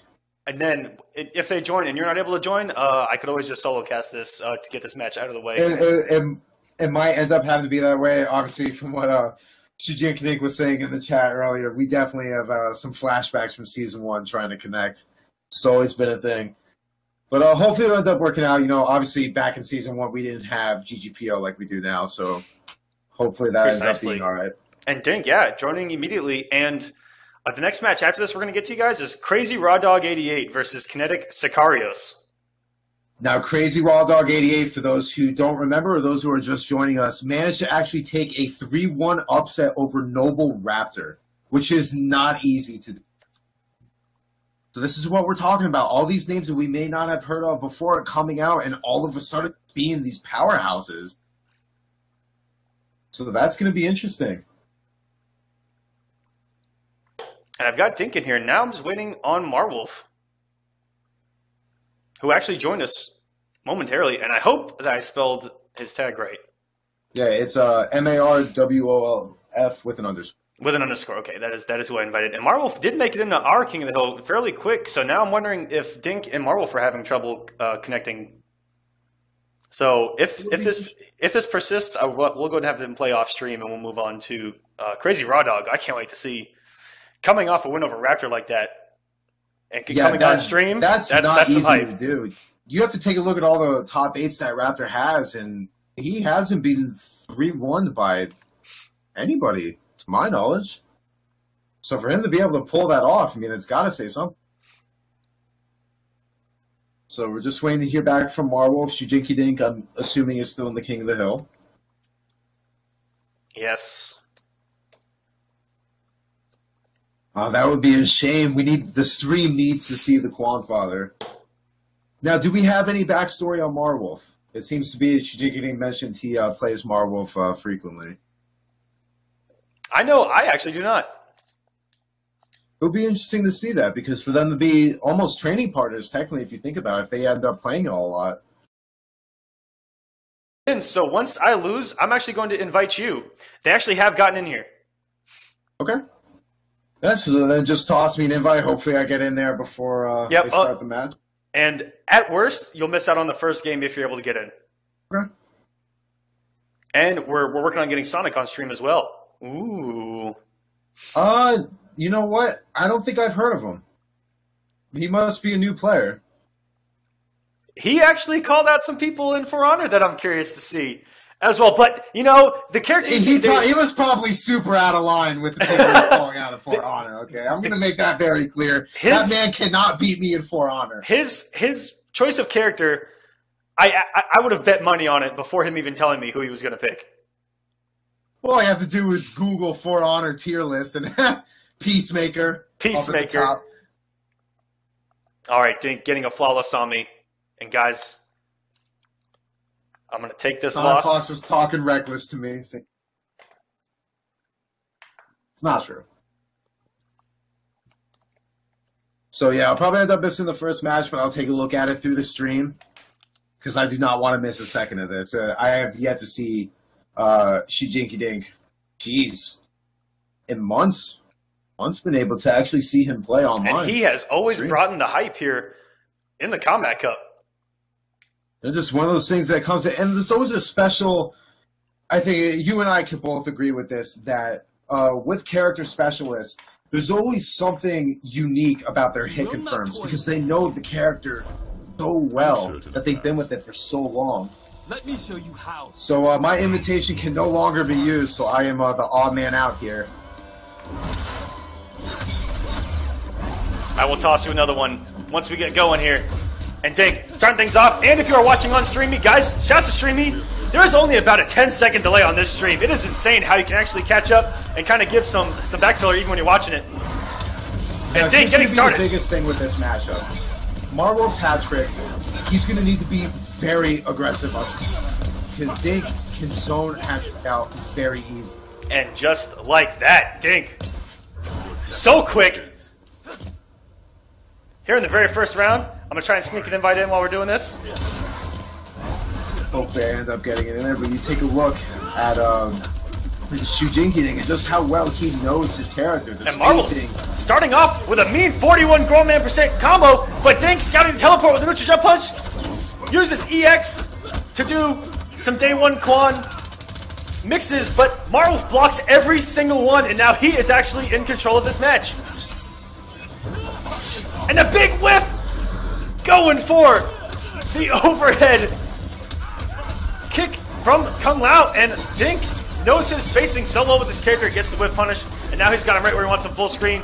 Looking to scout the teleport again, neutral jump punch, but gets beat out Marwolf all over it, and now Marwolf one hit away, and the neutral jump punch getting the teleport again, and Dink is going to close out game number one just like that. That's what you have to watch out for in this particular matchup, is that NJP reaction to teleport is something that Quan players are going to do each and every time, because they do not want to eat the meterless staggers that Kung Lao possesses, because he can do them for days on Quan on knockdown. Quan, the ultimate epitome of a character you do not want to get knocked down with in Mortal Kombat X, because you have no options, and you are going to be pressing that life alert button every single time. Now, and you know what? And that's what Shujinki Dink knows. He knows Quan has a serious, hard time. He can keep his space, focus on zoning. He won't have to worry about getting knocked down in the first place, which is what he did so perfectly. That's why he took it. And I am actually in here in AFK. We are good to go. I am ready to join. Here we go. But now, Marwolf playing very well. I think we can all agree on that. He knows how to play hat trick, but now he seems to be going for buzzsaw. might know something we don't about the matchup. Maybe has a little bit a better chance of the mixing up close. Yeah, that's the knockdown and go for the mix, I'm assuming. And what a stand one anti-air from Dink to start us off. For EX trance going for the mix. Marwolf has blocked every single setup Dink has gone for, and those are some fun blockables right there. Marwolf, that was an unbelievable block. But he's in trouble now. Goes for the teleport in the 2. Gets that overhead. Nice big damage here. Runs up. Very good. Catching Dink, trying to get out of there. I love that Dink comes off the bar with the trances to turn into pre-patch Quan Chi. 40%! Full screen and a bat. And that is going to do it, Dink. Well, you know what? There's no reason for him not to. Dink already knows that Marwolf is having a lot of trouble with the zoning. Spending that bar on the EX trance to get that zoning going. And what a use paying off every time. The EX up hat from Marwolf actually cut Dink. But didn't get the conversion. Down 3 anti-air was... Dink, one of the best Quans I've ever played at anti-airing or anti-crossing with down 3 into a stand 4 trance every single time, like clockwork. And this is going to do it. That is game blouses for game number 2 from Dink. Game blouses. The 4-4 trance, just the amount of guts on guy to just do life lead or not, just shows how confident. And these are some very dominating. I think showcasing why he is the self-titled Quan Father of the world. The self-proclaimed, but you know what? This gameplay backs it up. You think about how long he's been playing the character, and it just goes to what I was talking about before. When you see a character specialist at work with some of these conversions, it blows your mind on how quickly their brain can react and know exactly what to do to get them possible. Absolutely. It's so beautiful to see. Oh, we've got a huge upset off stream. Kamasi with a 3-2 win over Yomi Slayer, and Full Auto did pull out a win over Perfect Legend 3-0. Man, oh man, we're heating up here in the Combat Cup. What? This season 2 could not have started any better, I don't think. Kamasi with the Kenshi specialist. Anti-air stand 3. What? I've never even seen that normal use from a Quan player. What is going on? And he opts to go back in the hat trick. Marwolf decided, you know what, maybe going for the staggers and the grabs might help a little bit more. Going for the plus frames here, very nice. He's going for these teleport special cancels instead of calling the hat back because he knows Dink is waiting for it. The thing is throwing him off, but now Dink finally getting something going here. Lucha Double Punch drops the combo. This is the punish. And that was very smart. Marwolf opting to break. Going for all the risk. Big punish, but he dropped again. Yeah, Marwolf would have been safe just going for the run full combo because that thing is minus a gajillion. And oh my god, the hitbox on that Lucha. He puts them paws out. And I want to say it's like a 5-frame startup on the neutral jump. It's about 5 or 6 frames, yeah.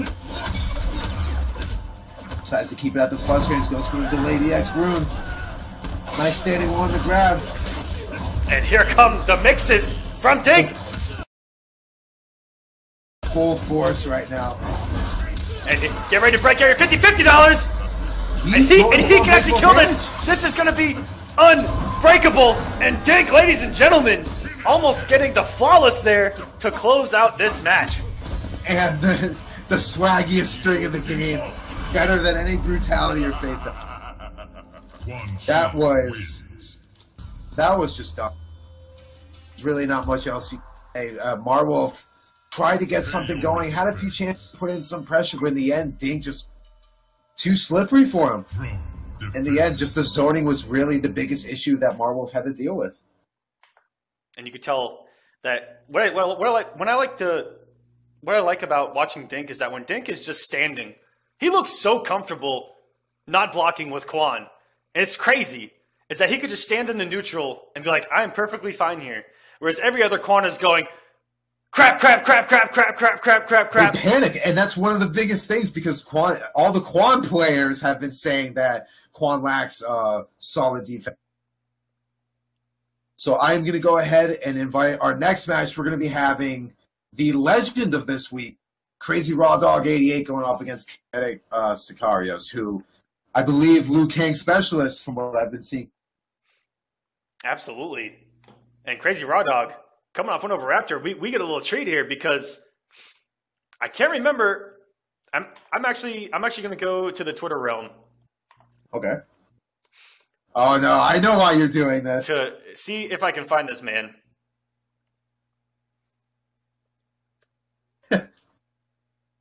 But just like I was telling you before, the full auto versus PL match was going to be really hyped. Unfortunately, it was a 3-0. I'm sure each match was. I have no clue what we're about to witness. 3-1 over Raptor. I don't know what's about to happen. This man could come in with some ancient technology from the Lost City of Atlantis that we don't even know. Characters they were playing. We have any idea anything with this? We know everything about Kinetic Sicarios. Yep. To get this point. And we have a couple guys that have already made it into top 16. And that is Sonic Fox, Samij, and Tweety. No stranger to top 16, these guys. And some of the current matches going on, Destroyer versus Star Charger, Jacob Blake versus Kevo Demand, Forever King versus Frozen Acid, Scar versus Destruction God, Retrotech versus Sir Tommy Gun, Illusions versus Blackfellow, Young Monster versus Rewind. A battle of the youngins going on there. Man, oh man. This is a young man's game, it seems. And it's, you know what, these youngins and their reactions, you take a look at all of them, Rewind, Young Monster, Dragon, Fox, all the younger guys just have these reactions. Yes, we're getting old, man. We're getting old. We are getting old. But invites have been sent out to both Raw Dog and Next Sicarios. We'll go ahead and hopefully get to see them in a second. So see, we'll take a look over here. Sicario's joining us. Now we're just waiting on Raw Dog to get in here.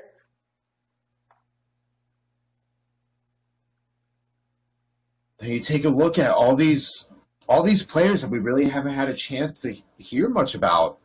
All of a sudden, you know, if Raw Dog takes out Sicarios, that's going to put him in a really good standpoint to make top 8 for the first week. Now, but here's the thing: the winner of this is playing Hayate in top 32. So Hayate is patiently waiting.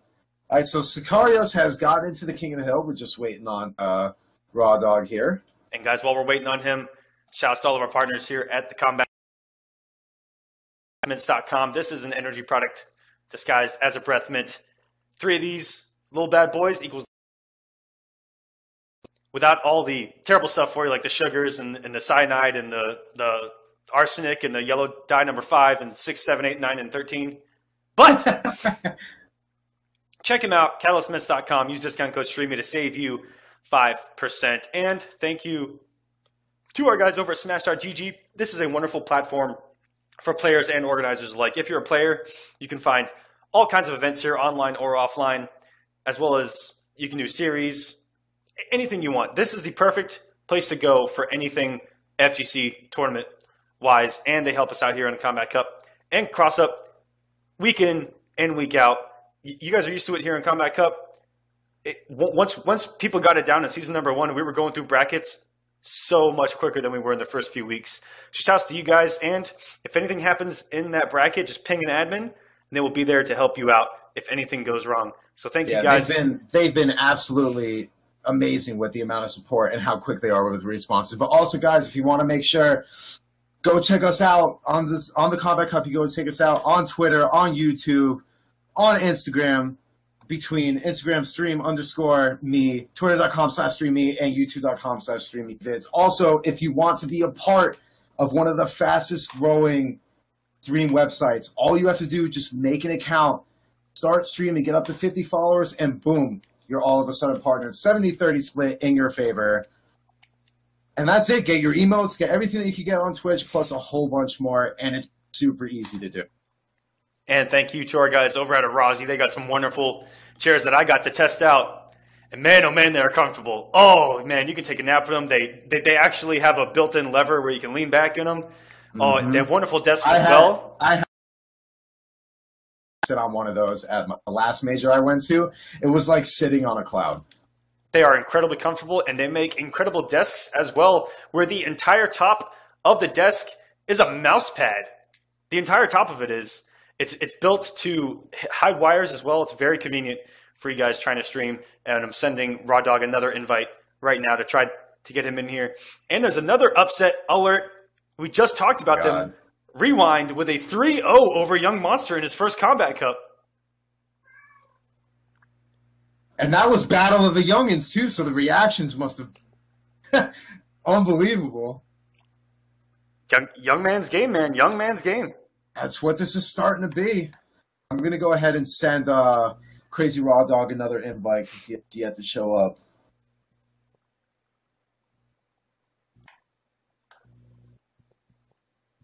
And he actually just showed up. Oh, there we go. Perfect.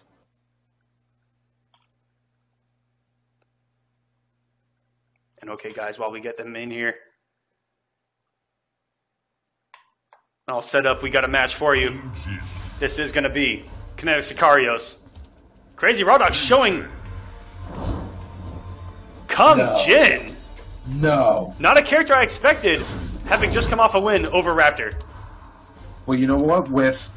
Shaolin Kung Jin is still a very strong character, and it still takes a very competent player to be able to take him to high lengths. And clearly, Sin Slasher is no slouch to be able to take someone out like a Raptor.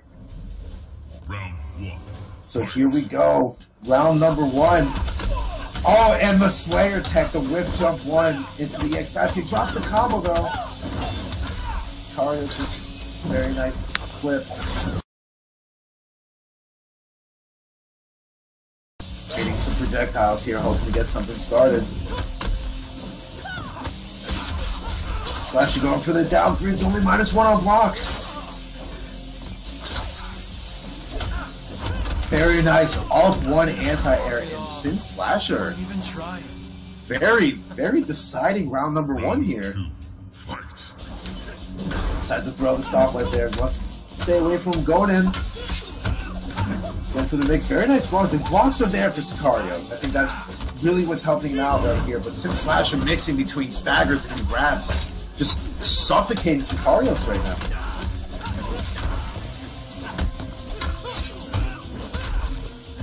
Let's go for a regular flip kick there. Very good poke out from Sicarios to get the position he wants back in the car. But he has to watch out for that safe armor that Shaolin possesses. And breaking the armor is Sicarios. And look at the damage adding up incredibly fast. And the chip damage, even if you block it, it is still not your turn. And he's just gaining more meter. And this actually is going to be close to chipping out. Oh my gosh. Just like that. That's all it takes. You have your back towards the corner against Flame Fist Liu Kang. That is all she does. Poke out Sin Slasher. Trying to stay as far away from the corner as he can, but Sicarios making sure he stays in there. Nice switch positions there. And there's the punish. Sicarios but missing the link. That would have been huge damage having activated the Flame Fist. Trying to get these jump 1s in there. Trying to kind of throw them out. Oh, and then the EX dive kick has autocorrect. But trading with these fireballs while Flame Fist is active is a no-no. They do incredible damage once Flame Fist is active. I think it's 9 or 10% each and every time. And then the chip. Sin Slasher, 1 mix away. And that is one thing. Oh my gosh! Ooh. The brutality coming from Crazy Raw Dog to start our match. That was incredibly close. But Sicarios there, I think, was respecting the pre-patch chakram and expecting it to come back. You can punish that nowadays. You know what? And you look at what both these players have been doing. Kinetic Sicarios is one of the most patient players I have seen, because he had such a life deficit at the end of that second round. He knew all he had to do was switch positions and get that momentum started. And with that, the pressure that Flame Fist brings to the table, managed to closing that out. But on the other hand, you look at someone like Crazy Raw Dog, who Sicarios probably isn't too familiar with either. Seeing his patience, it's so hard to adjust. And throughout the parry, but getting blown up for it. I think what it was that the end of the active frames of that parry was just enough. And caught Crazy Raw Dog pressing a button. each and every stagger, he's going to get away with it unless you press a button, and finally caught him pressing a button there. So very good stuff from Sicarios, changing things up in the pressure. Oh, gets opened up by the forward two. This is going to do some decent damage. Oh, goes for the restand. And caught. By the low chakram. He has to break this. Opting not to break. And eats all 31%. Tries to flying kick out, and he fell for what a lot of players do, which is they jump and land into a crouch block. I find myself on the bad end of that. Oh, so many times. Trip guarding by Sicarios there. Very nice armor out there. He knows he wants to keep Sin Slasher in this corner. Oh, very nice block there. This is going to do some great damage. You know what? I like what he's doing here. Instead of going for the full damage, he's going for the root.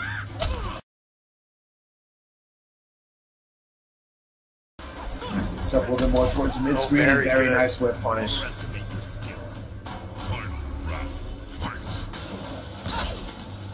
Just trying to get his way in there. Sicarios missing the link on that. Oh, this is going to be big damage. He still has the Flame Fist activated. Look at the damage, 51%. That is some big boy damage from Sicarios. And now, pressing a button. This is actually going to chip out. Sicarios turning things around with almost a flawless. And it's amazing how quickly people can adjust. When you have players of this caliber going up against each other, the amount of adjustment in small time frame is unbelievable. And guys, another update off stream. Man, we have so many upsets already. Destroyer falling in top 32 to Star Charger 3-2. Wow. Predator versus Katana. And Star Charger, he's one of my favorite Star katanas to actually been play. Leveling up a lot. He's one of my favorite katanas to actually play because he goes for damage and he does not drop it. I think between Star Charger and a Tide, and the good thing about Katana is that you can play so many different ways, but now Crazy Raw Dog going for Shirai Ryu. This is a character we have not seen in quite some time, even known to be the best. With him, Raptor came off from after the changes. But the mix is strong with this one. He's just going to the amount of pressure. The neutral jump point's down too. And just holding it. There for the teleport was close enough. Very good reaction to hold it and simply trip guard with it. Once Liu Kang lands, very good. Very good start here from Crazy Raw Dog. Very smart by Crazy Raw Dog there. He knows every single time he gets put in the corner, he might as well put the controller down because Karios is just too dominant with corner pressure. But here we go, mid-screen. And that poke, so risky because if he cancels into the windmill punch, you're going to get caught. But if you don't poke, he's just going to do even more chip to you. Here we go. Karios has him in the corner. Doesn't break the armor. Since Slasher wasn't ready for it. Sicarios wants to keep him in that corner for the third round. Just like that. That's where Sicarios is mixing it up, where if he does that back one into the activation, or if he does another back one, that's where, if you're defending, you have to guess if he's going to stagger it again or not. And right there, he's canceling it just because the one time Crazy Raw Dog actually did poke out. And didn't poke out, and as you see there, gets to do it all over again. Rinse, repeat. It becomes... So again, he's off that meter. The next hit will do it for Sin Slasher. Not out of it just yet. Very nice blocks. Here comes some chip in, and that's going to do it just like that. Sicarios turning things around. All it takes with Flame Fist is one opening. You lose potentially 33% into 12% chip. Or now, I think that's why Crazy Raw Dog opted to go with Shirai Ryu, because he has the chance to be able to keep a safe distance from Flame Fist, but he's not taking into account those fireballs with the Flame Fist activated do a hefty amount of damage on hit and... Yeah, and you will see a lot of Liu Kang mains that don't main Flame Fist in matchups where Dragon's Fire actually gets zoned out. They will go to Flame Fist for the added damage. One matchup in particular you see a lot, and that's Mournful Katana. Oh, that's for sure. Now he's hovering over Shiraryu. He's taking a second to think about it. He's going to go with it. I think it's a smart choice. I really do. His mindset is there. I think I would expect us to see a little bit of a different approach in game number 4. Let's see if he can get the mix of his own going here in game number 4. Connects Kairos up 2-1, and 1 game away, putting on his Brazilian jumpsuit and starting off with a parry. Way to just take the breath out of your opponent than to start off with a parry. There you go. But look at how much meter blockable there. Crazy Raw Dog has. He can go absolutely crazy here. Great neutral jump read on Sicarios' approach. And that was perfect because he's spacing out Liu Kang's normals and then with punishing with the neutral. Away from the fireball there. No hit confirmed by Sicarios, but here comes the pressure. Flame Fist activated. Caught trying to poke out, was a little too late. And now one wrong guess, and you will find yourself dead. Just like that. And the chip is going to go ahead and do it. Back 1 to close it out there. That back Connect 1. Sicarios sitting very comfortably going into potentially the last round, sitting on set point. Yeah, that back 1 guaranteed there. Would have broke armor. It's incredibly meaty. 4-2-1 repressure. Oh, no special cancel there. Had to break there. That must have been an input error. And here we go, right towards the corner again. Teleports out of it to switch positions. But the low profile from Sicarios, and now he's back in the corner. And Sicarios has a bar. Mixing it with these down 3s and the back 2s. Down 3 into down 1. The Liu Kang player special. And what a conversion! Oh my gosh! So beautiful. And the fatality to close it. That was one of the most beautiful hit confirmed in a long time. Liu Kang wins. Fatality. Kinetic Sicarios taking out one of the surprises for this week, Crazy Raw Dog. Pay your respect. That was beautiful. That was absolutely beautiful. But good stuff to Crazy Raw Dog. He played really well. Made a smart switch to Takeda, but really just couldn't seem to adjust. And Kinetic Sicarios just really, that pressure was just unrelenting. Yeah, and the patience too, especially early on. That's what really paid off was the patience early, and then that momentum swing. Once he got into the corner, had the beater lead. It was just insane. And then once he got the lead in the set, just ran away with it. Started playing more comfortable and made Raw Dog take a lot of risks. So very good stuff from Sicarios, and he will be playing for a chance in top 8 as every match from here on out is top 16 matches for top 8. And guys, if you guys are new to the Combat Cup, all we do on Sundays is we set the top 8, and on Wednesdays at 8 p.m. Eastern Standard Time, we run the top 8 each and every week. Which is going to be extremely hype. So now I believe next up, we're going to have Echo Fox, Sonic Fox versus STB Deoxys 243. Now this is top 16. This is to make it in the top 8. Now that was a crazy pool. I want to see who Deoxys actually ran through to get here. He actually had a win over Relentless. Crazy. So in that bracket, Relentless ends up upsetting Too Easy 3-0, and then Relentless falls 0-3 to Deoxys. So very good stuff. Relentless, a very good Ethereal Molina player. Originally known for his Shaolin Kung Jin as well. Yeah, and I'm not too sure he played in that matchup, but last time I played as Ethereal Molina, incredibly good. He is very solid with that character. But I've never heard of Deoxys. I've never seen him play. And I want to know what he's about because we're about to find out as he has to play someone who's pretty good. I heard he's all right. He's he's okay. Yeah. He's been around the block. Okay. I saw in the chat earlier that your reactions cut off at 24. So Sonic Fox still has a few years left in him. Some of us older guys So now that I just turned 25, should I just retire? Is that the end? Yes. Am I just going to pack it up? We're done. We are done. I too am also 25, and I am happily retired, sitting here in my chair, talking about these other guys. It's fantastic because my reactions are butt now, and now that my back one's gone, my play is butt too. Yes. Nah, man, I saw that Barai show. Who are you kidding? Oh yeah, I dropped solid play for Mix after the patch. I was done. So I'm going to go ahead and re-invite Sonic. He said he had some trouble with that.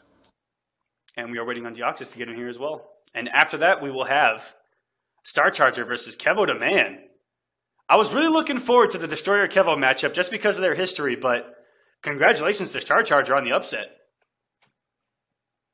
That is not easy to do. Kevo is a very solid player. But now we're going to go ahead and get into this. We have Sonic Fox. Hopefully going to accept my invite at some point. Then we're going to move on into see who's going to take this. Now, Deoxys, we're a little bit unsure of, but he is a part of STB who's been around since the dawn of time. They have. He has. He's simply the best. Simply the best. That is my fault. Shijiki, I'm sorry if you heard me, man. That's what I meant to say. Absolutely right. Sonic Fox has joined us. Sonic Fox has joined. All right. Hopefully, Deoxys is asking for re-invite, so I'll get that going. I'll invite him as well. Just why not? Okay. I'll let you do it. For some reason, the PlayStation Network's not liking me tonight. They're picking on the new guy. So now, Sonic is obviously, as we all know, has a wide variety, laundry list of characters at his disposal, ready to go. So we could end up seeing someone we haven't seen. He might go with his trademark Cassie. We're just going to have to wait for Deoxys to get in here, and we'll see. Or he's not going to play around and possibly go with that Sector that we've seen win multiple tournaments in a row now. Seems to be his go-to, but he still has that Cassie ready for a couple matchups. But I think really the big surprise for this set is going to be Deoxys. Is going to see what character he plays, what variation, how is he going to play. We really don't know too much about him.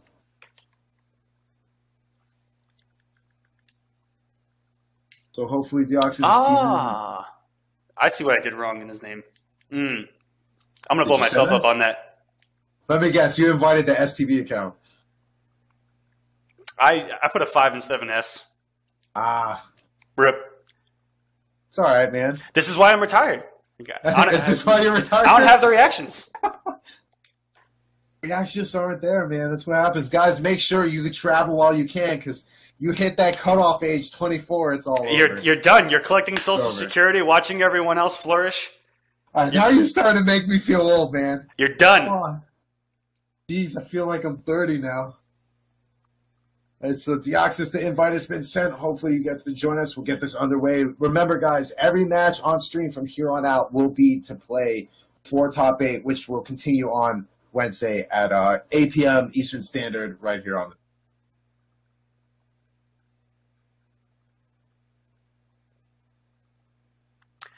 And actually, Dragon had to self-DQ, and Mingled Jester 38 is now in top 16 with a wonderful name. That's probably the greatest name I've heard all night. Mingled Jester, ladies and gentlemen, with a convincing victory over Noble Dragon.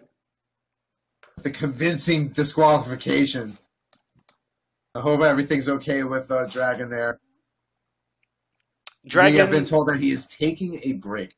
Hopefully the Lunchable was worth it. Okay, the Kid Cuisine / Lunchable / Hot Pocket / whatever the cool kids eat nowadays. But here we go. They're actually getting right into it now. Sonic Fox going with Hollywood Cassie against Deoxys full auto Jackie. Deoxys managing to get the first hit there with her guns. Oh, disrespecting the plus rings with the down one. Very smart. And a clean jump in from Fox, and here we go. It's going to do some hefty damage in the restand. Ooh, and the whiff punish off the back one, too. Oh, very nice scout there, but no punish on the whiff. EX nut punch. Puts himself in the corner, needs to be very careful now. Very nice use of the interactable to get out of there. Sonic Fox just trying to get relatively closer and wait for his chance to open him up. Nice tech grab by Fox. EX nut punch. What's the mix? 4-3-4. Very nice blocks by Deoxys.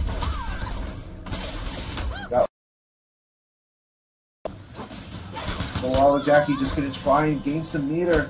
And look at the respect that Deoxys showed Sonic Fox. That's one thing that you do not want to do is give Sonic Fox a chance to play the neutral and react accordingly. Deoxys just gave Fox that extra chance to breathe, and Fox took advantage of it. Down 3 in the flip kick, the savagery. Fox knows no limits. Stanky leg, here comes a beautiful hit conversion. 33%. Blocks are there. Very nice straight on the flip kick there. Nice reactions by Fox. And very good check there from Sonic Fox. Yeah, actually be careful there. She is plus and does possess, I believe, an 8-frame mid with standing forward to follow. And what a conversion from Sonic Fox.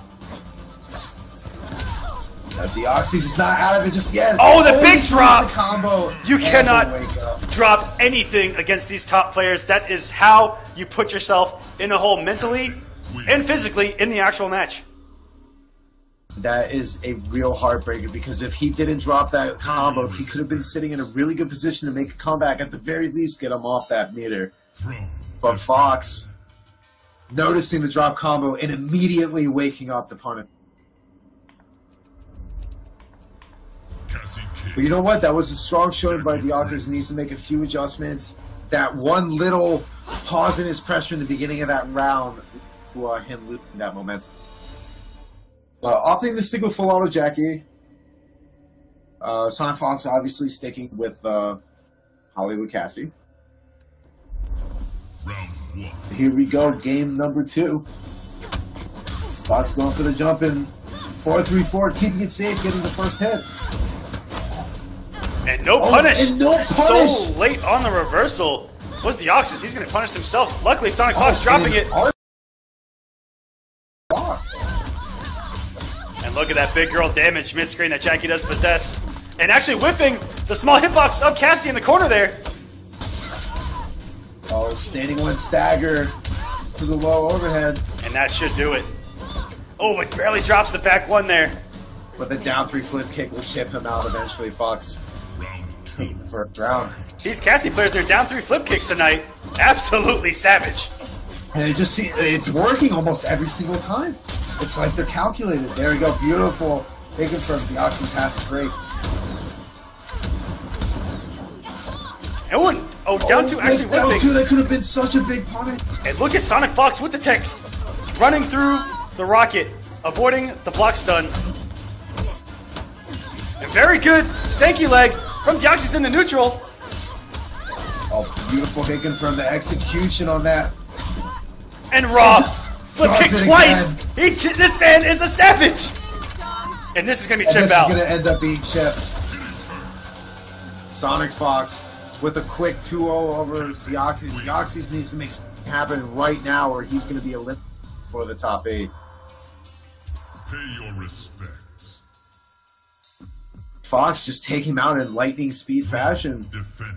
Now Deoxys is really, he's going for a lot of these up missiles, which he keeps predicting Fox to jump, and he wants to convert off of these. But like, I think if Deoxys started going for more of the straight guns and keeping Fox away from him, and pushing him back and back, you might be able to actually get Fox a little bit, I wouldn't say irritated, but a little bit eager to get in to do some pressure. But we've got to switch from Deoxys to the Princess Kitana, who Fox has a plethora of experience with, dealing with Dragon week in and week out. That takes some serious guts to be able to pick a character like that in front of back in the early days of Season 1. And what a stand 1! Anti-crossover! But Deoxys actually wasn't ready. Oh, just misses the hit confirm there. And that's what separates the boys from the men. It's those little conversions. Oh, very nice. 33% there. Deoxys does have a strong health lead. He opted to go for the passive variation, which I think is the really smart move, considering if he could get that Fox to respect that parry, it will change everything. Oh, very nice whip punish on the down 3. Didn't have the stamina to convert there. Doing a chunk and wow! of damage. Raw flip kick! Anti-air from Sonic Fox! That's actually going to do it. That flip kick reaction to the interactable. Unreal. These young man reactions, I tell you. I tell you. Fight. Has to throw the interactable. Nice recovery on the fan. Switches positions, very smart. Goes for the hard knockdown off of the back two. And Sonic This Fox time's the meaty. delayed wake up and just jumps out of that string. Doesn't have the meter to actually follow up from that. And Sonic In Fox. the back one. That shoulder saying no ma'am. And he just misses the rest of the combo. Deoxy's still stuck in the corner, had the interactable out, but he puts himself back in. Down three flip kick. Catches him pressing a button to try to counter poke. Deoxys isn't sitting on any meter and no stamina, and this is going to end up doing it. Fox styling with some swag. And the teabag to finish us off. First teabag in the night. It took quite some time. It actually did. I was pleasantly surprised that we didn't see any teabags, but obviously Fox, you know, the legend of the teabag, the speed bags. He has had the infamously doing them as you've just been eliminated from bracket and giggling in your face. The Sonic Fox special, ladies and gentlemen. I think way to just dishearten the community. I've fallen victim to that. I have fallen victim to that. Yeah, Unfortunately, I think 70% of us. I've been there. I got Aaron Blacked early in MKX. Although everyone from my scene who's played Sonic Fox in bracket, he's picked Cassie first, and we've beaten his Cassie every single time because we had a really good Cassie player early on. Okay. It was then you knew that matchup. What was his? I feel like I know who you're talking about. Gimpy. What was his name? He actually made top 8 at the first TCW. That's what it was. And I remember. And so we had this thing where Fox couldn't pick Cassie on us, but we got destroyed by every other character, it seemed. Well, that's just, it's one of those things with a player like Fox. Like I said, he has that laundry list of characters that he seems to just pull out whenever he feels like all these tricks up his sleeve. And coming up next, we got Star Charger versus Kevo the Man.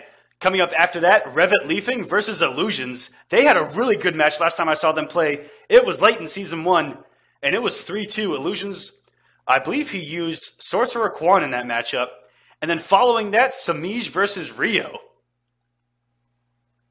Now, that's going to be interesting because, unfortunately, Rio has yet to really given Samij, really solid run for his. Samij has always just seemed to get that extra advantage over him as far as that's concerned. But hopefully, I know Rio's still been playing a lot. I really hope to see him back, and we'll just have to wait and see. He's made it this far. There's no telling what can happen. But the invites are being sent out now. Star Charger should have gotten his by now. And yeah, Rio actually, the past couple times I saw him enter, actually ran into Samij in like round 2 both times. He got the same draw both times. It was actually incredibly savage. But he's taking games off Samij, and it should be pretty close. And Rio, one of those guys that no matter what he is playing ever, cannot be counted out. One of the greatest NRS competitors of NRS's history. Trying to send Kevo a invite, but his gamer tag is not showing up. I think I have him added. Give me a second. If you have him added, go ahead and send him an invite. Actually, we're just getting word. We're going to go ahead and run Revit Leafing versus Lou. Star Charger needs a few minutes. Yeah, I've got Kevo added, so when the time comes, I got you. Cool. So then we'll go ahead and move on. I'll send out the invites to Revit Leafing and Illusions. And all right, while those invites are being sent out, we got a little gift for you guys that I've been waiting for since season 1 finals. Are you gonna do it? I'm gonna do it. I'm gonna do it. So everybody, I want you to sit back and enjoy something that we shot at the Streamy Studio. Little promo for Catalyst Mints that I hope you'll enjoy, featuring none other than myself. I give you guys Mint Bay. Mint Bay.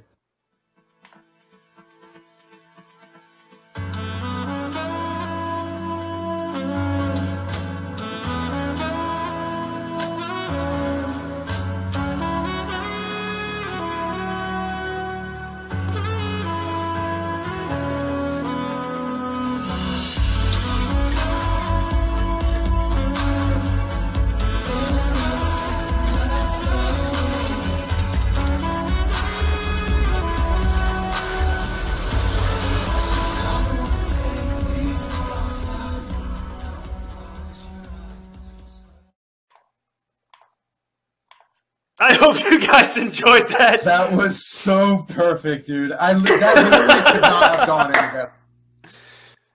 I hope you guys enjoyed that. We had a great time shooting it, and it was a blast. And I got to tell you that the music and the slowdown slay me in it. Hope you guys enjoyed my interpretation of Salt Bae and Catalyst Mints. It was so perfect. There was so much. You were so gentle with that briefcase. All right, so the invites have been sent out. Go ahead and get those. Go Revit Leafing and Illusions. Let me know if you got those invites.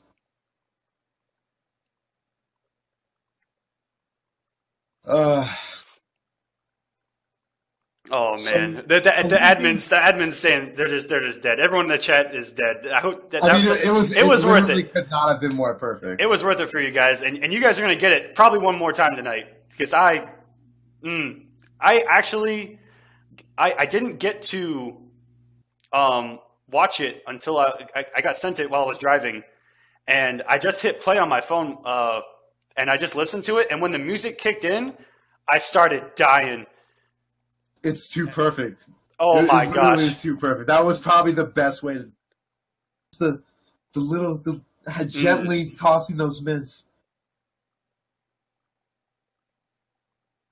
All right, so I went ahead. I saw Revit Leafing had some trouble with the invite, so that invite has been sent again.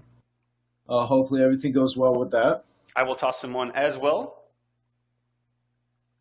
Just in case. Like I said, for some reason, PSN just does not like me. I don't know what I did. It's got to have its reasons. And I just sent him an invite. Go ahead and try sending him that invite. I sent him one as well. And you know what? Okay, cool. Just because, I'm going to go ahead and hit you guys with it again. Right now! Dude, I'm actually, because I need to hear the music for this.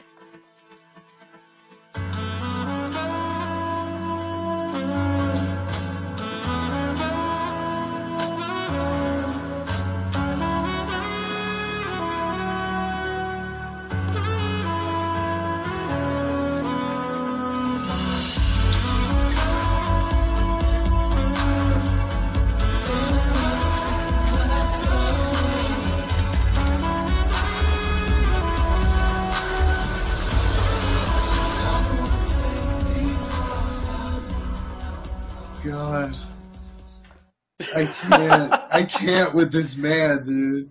I can't do it. Oh. And it killed the perfect amount of time. Revit got in here right at the end of the video. It was perfect. I love how perfectly that went. All right, so we're going to go ahead and get into it. We have Illusions Walking Sorcerer going up against Revit Leafing with his trademark Dragon Naginata.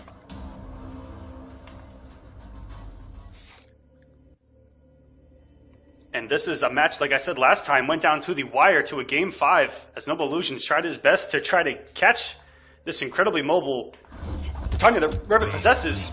And he does go Sorcerer again. Runs all the way in for a down 3 just to get that first hit there.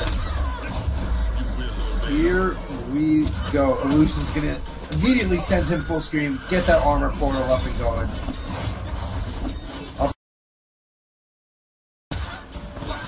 Revit Leafing is often to kind of just take his time with it. Doesn't really have a rush to get in. Oh, very nice punish, but doesn't go for the trance. It's that portal up and going. Once that portal's in play, it is so tough for Tanya and Illusions. Wow, that was an insanely dominant round. But here comes Revit Leafing. Made sure that Illusions did not get that portal out. That was such good recognition by Revit to see that the Pogo actually wasn't going to convert and then canceled to avoid being punished on recovery. Very good stuff from Revit. And you see now how Revit is approaching. He knows the moment Illusions gets that portal up, now he's staying on him as much as possible. Knows that Quan has the trouble getting up. Going for absolutely anything as it gets opened up by the 4-4. Will he break? Alright, so he's not going to break. Illusion's going to go ahead and get that portal up. Double hitting armor though. Revit Leafing is going to go into round 3 with a breaker. Meter lead on deck. Now that's going to be a huge difference now. Not only the meter lead, but the positioning as well. He has illusions back towards the corner. And Very good. Very nice jump through that gap. And you know, the jump one there was armored, and this character's in the air 80% of the time. So that jump one, very smart from Illusions. Back up and play there, and the double hitting armor keeping him away. Revit. And this some good damage here. Looking like a very good choice with that double hitting armor, and the EX Sky Drop!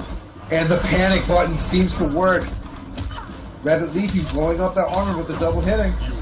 But this won't kill. This is going to put him in chip territory. Armor portal is up. And if he would have actually done the wake up that he's been doing almost every single time, I think would have won right there. I'm not too sure if he would have taken damage with the NJP or not. But the fact that he went for the single hitting armor, maybe he was trying to get underneath the NJP and just get out of the corner, but then NJP covered it perfectly. And very good stuff from Illusions, taking game number 1 here. Illusions was very smart with that. He timed it. It was almost like he wasn't expecting that neutral jump punch to hit. He was getting it for the meaty to give him the plus frames, possibly go for a chip out situation. But it ended up working in his favor. Revit Leafy went for a wake up attack, and it really didn't work out. So now he's switching to go from Dragonata onto Pyromancer. Opting for a little bit more of a zoning situation, which could end up playing in his favor. We'll just have to wait and see. He still needs to be a little bit wary of that Sky Drop. Oh, the Rune just missing. Revit Leafy getting the first hit. Very nice conversion there with the EX Fireball. Leafy opting to kind of go in a little bit. Took the hit of armor off him already. The mix, you can only stay away from the blender for so long. Beautiful neutral jump punch. You read that perfectly. You can put him in a hard knockdown situation. He has all the meter of the world to just keep something going here. And very good Revit getting out of the corner. Oh, eats that projectile, and the Sky Drop. Didn't have enough health for it to go through. And got him off a bar. Now Illusions doesn't have the breaker. Round 2, fight. Very good. Beautiful Interactable use of the interactable.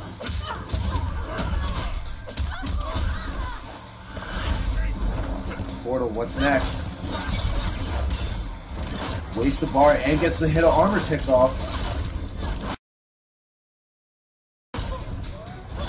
Revit Leafy is just content with throwing these fireballs. He really doesn't have a reason to go in on him. This is actually the character that got Revit into Combat Cup initially. He went pretty much primarily only Pyro for the first couple weeks. And it gets opened up by the 1-2 into the EX Rune. And uses the plus frames on the down 4 of all things. He went for the Hail Mary and it paid off. Using strings and normals that no other quad on the planet has ever dared to even press. Hey, you know what? It's one thing to win. If you don't go out in style, there's no point. Very good one movement around the projectiles, and Illusions playing the matchup so well right now. But now, he's on life alert in the corner. There we go. Gets opened up, switches positions. Revit Leafy is in serious trouble. The portal will go into play. No double hitting armor. Yeah. Expecting Illusions to almost respect it. Every other Tanya variation does have a double hitting. Oh, wow. And Illusions with the beautiful hit confirm off of the armored neutral jump punch. He's going to go up 2-0 looking like he had worked on this matchup since the last time they played. That was so smart by Illusions. He had the presence of mind to know that even though he got the neutral jump punch to connect late, he had the time to take those couple steps forward and hit him with that standing forward and toe. Now, knowing Revit Leafing, before he even did it, knowing Revit Leafing, every single time, he didn't. He actually picked Kobu at first, but he goes back to Dragon Naginata. He is known for going through all 3 variations of Tanya when each and every single one of them doesn't work. But he does go back to Dragon Naginata. That double hitting wake up that also covers the NJP is gonna play a factor here. And you know what? Took it down to the last round of the first game. Just a few little key issues there, but Revit Legion, being the type of player that he is, he'll be able to. But now he has Illusions in the corner. Uses the interactable to get out. That's going to be key. This stage is actually working out very well. Running through. The kick off the pogo. Illusions looks like he's done his homework. But had the down one, didn't get the hit conversion there. Now here we go against the conversion off of the room, going to take away his meter and takes more than a bar away from him. And went for all the risk for essentially no reason there. Illusions. That's the risk reward. That's just what you get when you want to play a character like this. Sometimes you gotta risk it for the biscuit. If it works, you're an absolute genius. If it doesn't, get good, scrub. It's a tragedy. If it doesn't work, it's an absolute tragedy. So, and very good. Beacon with all kinds of pressure right now. He actually got on the other side of Quan to push him out of the portal. Eventually ended up back in it, causing him to drop the combo. And very good from Revit. Trying to scout an instant jump one or an NJP attempt from Illusions with the teleport back. Now, I like what Illusions is doing here. He knows that Revit is respecting that armored portal, but if Illusions tries to get in instead, jumps away from the portal, he might catch Revit leaping off guard. But right there, Leafy making a strong comeback. Going on the scoreboard, sitting at 2-1. Yeah, and that was perfectly played. Staying out of all of the armor attempts from Illusions, not getting air-to-air like he was early with those jump ones. Keeping his distance and then closing it incredibly fast. Mixing up quickly and then going back full screen. And then making his read back in. He's playing the spacing game incredibly crazy.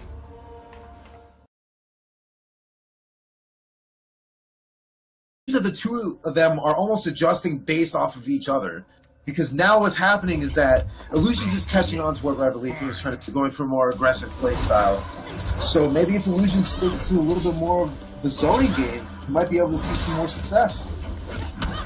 And how Illusions didn't come off of Sky Temple is beyond me as a competitive player. He had the opportunity to. Unfortunately, you know, it may not be what he's looking at right now. He's a little bit nervous, you can tell. Right now, he is in control. The armor portal's up in play and doesn't respect the double hitting armor again. Illusion sitting on set point. And as you said, not respecting the wake up actually paid off there and puts on the purple rune, and he's going to take that meter from Revit Leafing.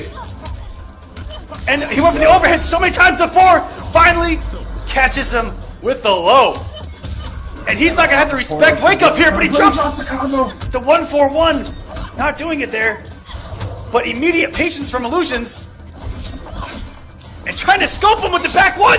But catch him with the jump one anyway, and Illusions is playing out of his mind. Trouble. Now, this will not kill, but the armor portal will be in play, and the next hit will do it. And didn't even have to block it. The armor taking care of the situation. Illusions taking it over Revit, leaving 3-1 to advance in the top 8. What a crazy sequence there.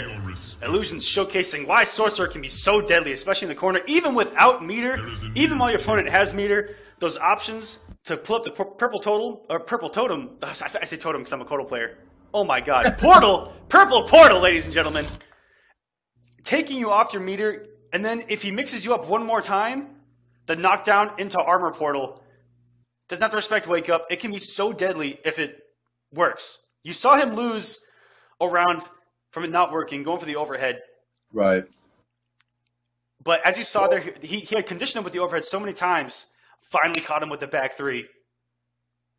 And very good stuff. I think the smartest thing that Illusions did right there is knowing when to use the armor portal and when to use the meter burn portal. Because every time he used that meter burn portal, it was in the most crucial situation, and it always seemed to work out best for him. It was absolutely incredible. And so we are going to try to go back to Star Charger versus Kevo Demand. If you want to go ahead and invite Kevo because you have him added, I'll take care of Star Charger. I think I've actually got them both added. I can toss them both. Okay. I can toss them both. Great. We got this. So congratulations to Illusions for going ahead and making the top 8 for the first week of Season 2. Definitely want to see some noble icons in that chat. Very well played to Revit Leafing. Obviously, Revit Leafing was a very dominant player in Season 1. There is no doubt in my mind that we'll be seeing him back next week just as strong, if not even stronger. So now up next, we'll be having, we're going to get these matches going. First up, we're going to be having Star Charger 28 going up against Hazard Gaming's Kevin Demand.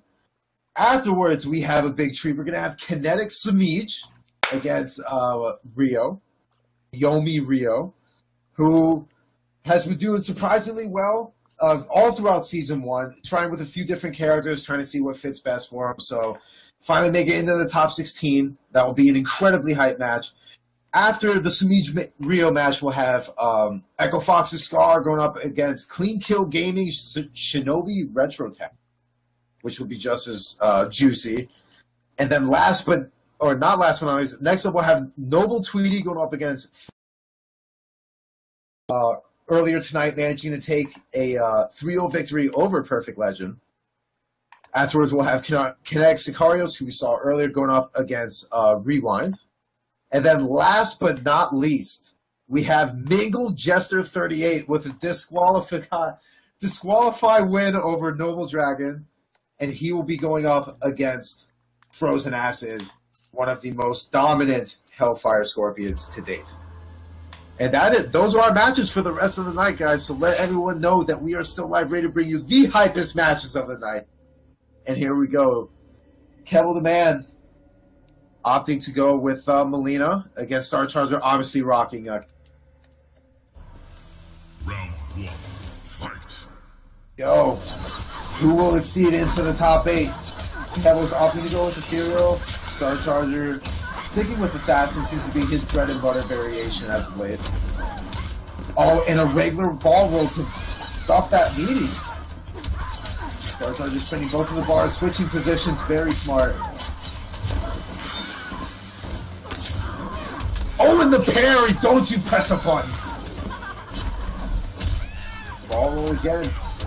Down 3 conversions. A healthy 28%. And the ball roll again just seems to be eating, so it's just not ready for it. EX Assassin on switching positions. Kevin the Man hitting almost down 1 lift. Doesn't work. And the down one actually getting him out of the X-ray range, and the raw roll from Kevo, but not getting a full conversion off it. And great DP. Doesn't you know what? deal. I respect the use of the meter to close out that round, because that would have been so tough for Star Charger to come back from that round. Pound 3 in the Assassin run would have been savage. Empty flow to do a 4-1. Kevo scouts it out quickly. And holding the parry against Star Charger. Do not press buttons on this man. And that's twice Kevo is trying to blow that up with the roll. Down 1 lift. I approve. Yo, Kevo just getting a little bit too eager with these ball rolls. Star Charger finally scouting it out.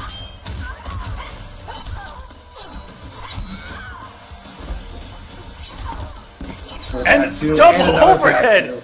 Star Charger in full control of this Who matchup. says Katana doesn't have mix? Who says it? Now Star Charger. Somnia Gaming Star Charger. Doing, making some quick work of Kevo right now. First game there.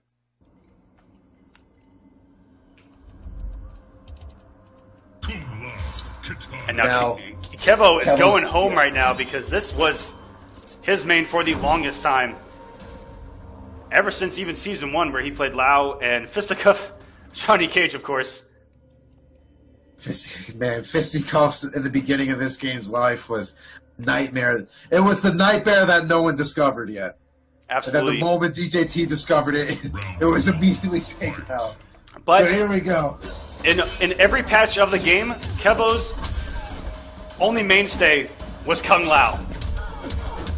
So this is the character who I consider his main, and you should see a much better comfort level from Kevo.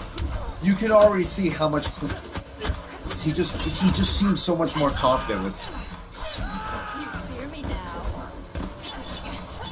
Very nice patience by Kevo there, knowing to block the 4-1. Oh, very nice dive kick there, but doesn't get the confirm.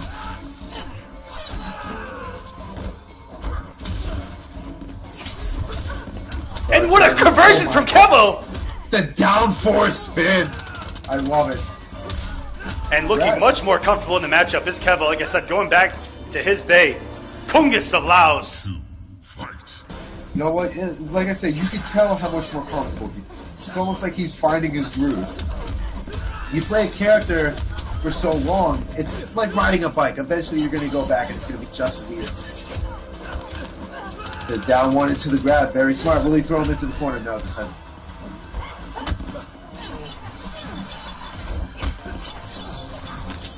Charger going for some pressure.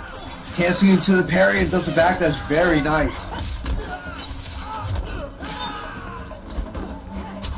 And wake up savagery from Kevo to man. Oh, had to break there. That was going to hurt. Star Charger not sitting too well there. The blocks are there. Now X, you have to watch out for X right here. Now Kevo's actually going to keep his meter because he knows the threat of X-Ray alone will put him in. The life lead is virtually the same. And he throws it out. Goes the wrong way. And if he would have committed there on the forward, 4-2 I believe it is. Hit a 1 and the orbital head is going to play footsies for him. But Star Charger able to force the block, which does get rid of the orbital head. Not count Star Charger out. Oh, and then the hat toss. That was insane. Anyone's game there at the end. What a scramble situation that we just saw. You know what? That was so amazingly played by Kevo to sit there and beat. There is a new when there's a scramble like that, it is so hard to keep calm. The nerves start kicking in, and you start getting a little bit too hasty. The fact that Kevo didn't go for any sort of crazy instant dive kick to try and chip him out or catch him off guard shows that he has the patience. So that was very smart by him. Star Charger obviously going to stick with Katana, sticking with Assassin. No reason to switch off the character. And now we've got ourselves a match. Game number 3. One of these guys is going to make it in the top 8, where they'll have a chance at some money and extra points for the week, because everyone that has made it this far so far does get some points. And points, especially this early on, if for anything, to get the seeding to move on into the later weekend. Very important. Precisely. Oh, it just clips him with the ends of that string. Very nice conversion here. Get a nice chunk of damage.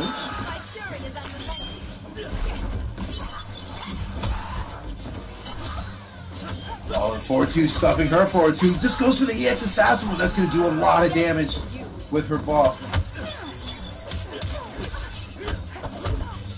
Nice punish there, but the conversion just wasn't there.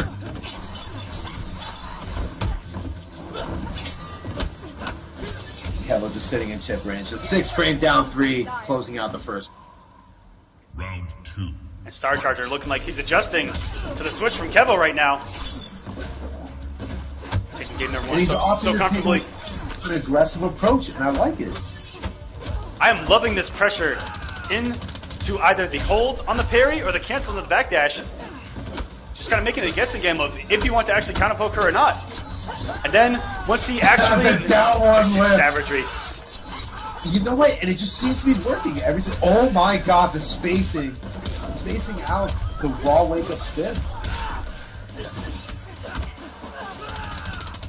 Nice, starting to get that mix going there. Star Charger's back is still in the corner. Armor's out. Spends multi-bars to switch positions. He knows he doesn't want anything to do with. And the side switch, which actually would not have armor to wake up if he would have went for it. And that should close it out here. Star Charger, with the readjustment of his own, is going to take game number 3. And off goes his head! Star Charger going up 2-1 against Hazard's Kevo the man. Star Charger's 1 game away from going into the top 8. Pay your respects. I'm smelling a potential game 5 here. Yeah, I'm not too sure. You take a look at the history of this set. You see how well these guys are playing off of each other. You know Kevo's going to make some sort of adjustment. Triborg. And he is going to the Mix Master himself, Smoke. Now this is going to be interesting. I have yet to see Kevo smoke. We'll have to wait to see how this goes. Smoke does reasonably well against Katana, which could end up working in his favor. But if he's not ready for a Katana of Star Charger's caliber, then he's going to be in for some chop.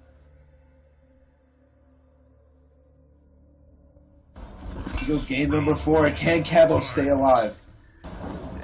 And guys, just to go over it, where they made it to right now, making top 16, 25 points. If they make it in the top 8, they're guaranteed at least 50. Right now, both Sonic and Illusions are sitting comfortably with 50 points. Star Charger going with an insane amount of pressure and just the hold again! Kevo is on tilt right now. This pressure from Star Charger is so fun to watch. And it is looking like Kevo is having some serious trouble again. A very nice smoke away out of the corner. Here we go, going for the optimal combos. Okay. Nice block on the mix for Star Charger. He's going for some chip out. Go. Down 3, excuse me. Star Charger 1 round away from the top 8. Oh, beautiful hit confirm. I do not know what I just witnessed. And down 3 in the lift. Up at the back 2-1. Kevo gonna go for the optimal damage. Keeping him in the corner. Stops the rest of that string there. Star Charger had to break. That was gonna leave him in a very dangerous reset situation.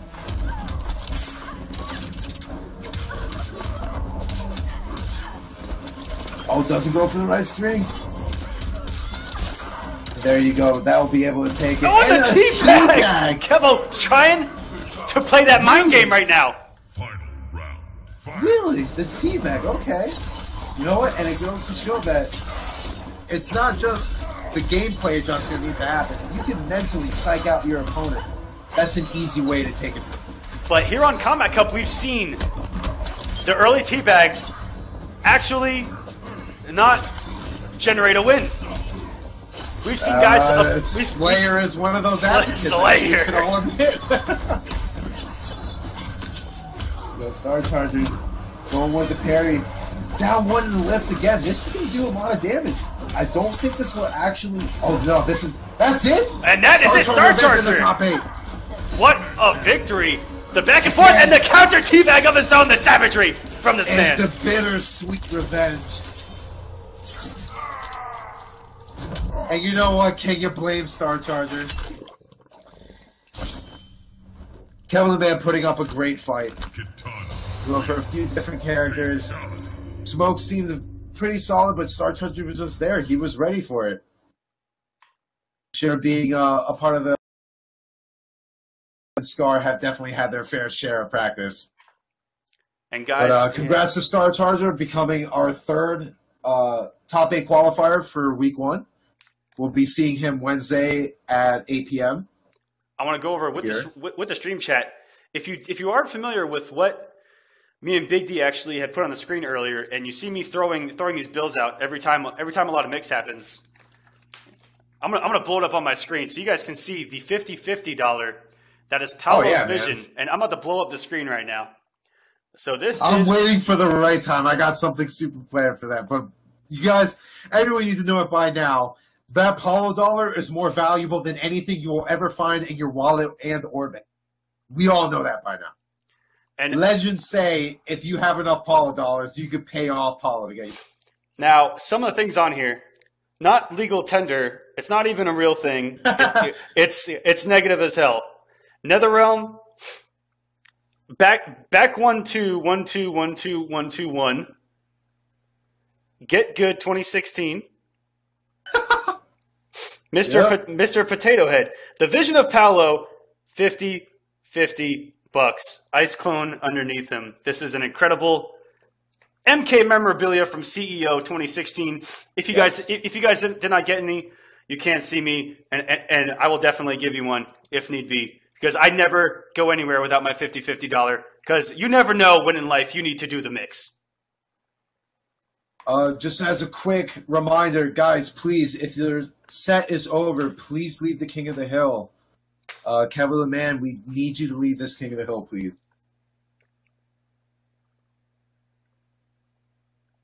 Yes, this is one of my favorite things that I got at a Mortal Kombat tournament for sure. And shout out to the Florida guys for making these possible. Yeah, that was awesome. I believe it was Artist that took care of that, if I'm mistaken. Don't blow me up if I'm wrong. I'm pretty sure that's who it was. Artist does a lot of the Twitch emotes for a lot of the streamers. And guys, do not forget,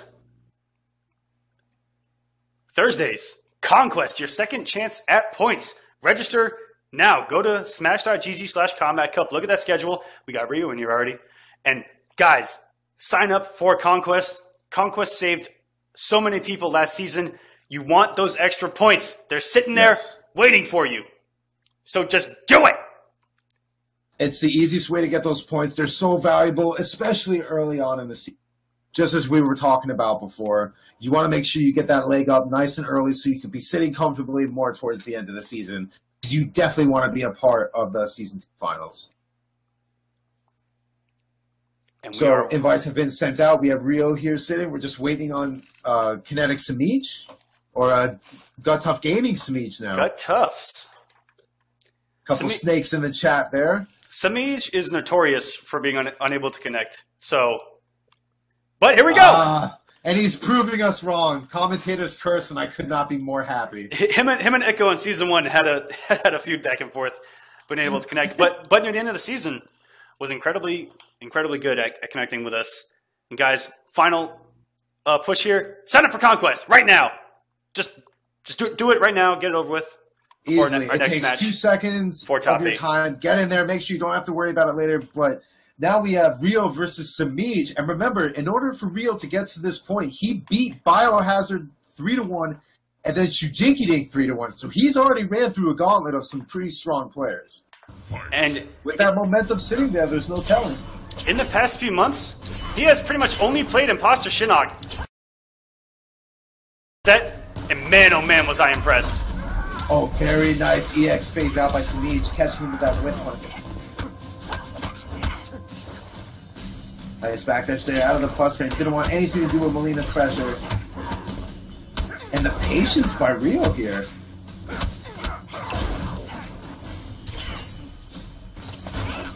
Sitting patiently. Oh, misses the trip guard with the interactable. That could have been huge. Samij switching positions. Yeah, looked like he threw that forward four a little too early there. You got the grab to put him back into the corner. Can Rio capitalize? Now Rio's basing out his mixing because he really wants to throw Samij off, but Samij's defense is just so on point right now. And very good punish on the overhead. Rio not even having the stamina there to go for the breaker. And wow! Actually whipping on Melina's crouching hitbox. NRS, please! That is a mid, is it not? That is a mid. I'm pretty sure that's a mid. NRS, please. Follow, please. Where are you? Rio taking his time here. E to grab by Samij, 12%. Switching positions again. It's a fight for the corner right now. But being on the pit, that use of the interactable is going to be a major key here. Yeah, Rio's going to have to break here. Still has a bar, so he still has the launcher into a potential mixed situation. But Samij all over him with these daggers. Daggers and the grabs are just eating Rio alive right now. But here he comes, finally being able to get something started. The shoulder into neutral. Time to guess. Keeps it safe. Oh, and beautiful presence of mind. I know he's going to whip things off the combo. Oh, and if he would have committed there, caught Samij pressing a button, and now Samij doesn't have an armor, doesn't have to respect the fake, but wake up down and one! Wake the up down one savagery! into back grab. Samij stealing that game away from Rio. Oh my gosh, that's some savagery. I've been around some wake up down ones in my life. I did play Kodokan, ladies and gentlemen, but that was savage. That was a read and a half, man. He knew that Rio wasn't going to go for any because he was afraid of the ball rolls. Just sits there patiently, waits for the down one, goes for the reversal grab, and that was all she wrote. So Rio sticking with Imposter, very smart. Just really needs to fine-tune a few things. He had the round-winning combo right there, managed to drop it. As unfortunate as it is, everything else seems super solid by both of these players. Samij, obviously one of the more dominating players in Season 1, is looking to kind of make his rerun. You know, Samij putting on a little bit of a clinic right now, getting a quick 34%. And the patience by Rio, just waiting for the right time to throw out that forward four. 16% grab. Serve me and live. Taking his time here, does not want to make the wrong move against Samij. And the grab, but he wasn't ready for the grab, and then Samij punishes him. It's almost as if Rio wasn't really expecting the grab to actually work. Just like that, one false move, lost momentum, and Samij took full advantage. Round 2, fight. Oh, and a good backdash from Rio. Not fully committing that string where he would have been punishable. On whiff. On the forward fork trading. But, oh, what a costly jump back from Rio there. The entire night, we've been seeing all these tragic drops that could drastically change how the game goes. No punish on the down two by Samij. And you know, I like that down two from Rio. Samij had done the down one throw earlier, and that down two, he was trying to say, do not throw me, sir. It was a really smart move, and you know what? Smart by Samij for being able to scout that out. Samij putting him at the corner, and rolls right through the gap in between the shoulder and the X-Spark, and there's nothing you can do about that. Guaranteed ball roll chip in that easy situation, and Samij is now up 2-0 against Yomi's Rio. It's looking a little bit difficult for Rio right now. He's had a lot of trouble against Molina in the past. His imposter Shinnok's been getting better every single time, but Samij is just, he's a hard one to take down. Samij was our points leader going in the Season 1 finals last week, and I believe finished in the finals at 3rd place. But you know what? Rio, being the tournament veteran that can never... In a second, he could turn this around and take us into a Game 5, which is pretty honestly what I want to see right now. I need to see two tyrants of the FGC right now battling out for the between the top 8. Oh, gets opened up by the forward. This is going to do some serious damage. 32%.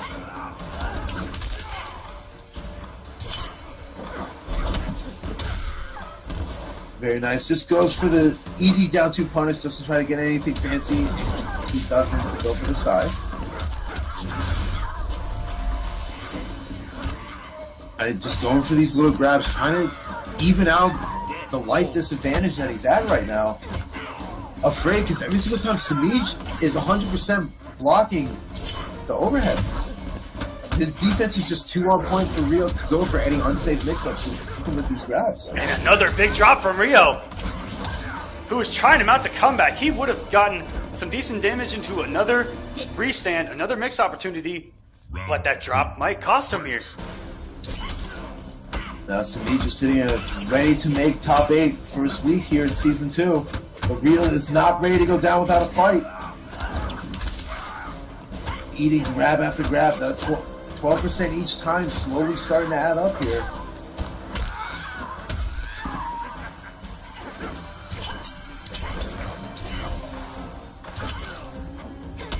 Get in there with the shoulder charge. Rio not as confident anymore in grabbing her out of those ethereal moves there.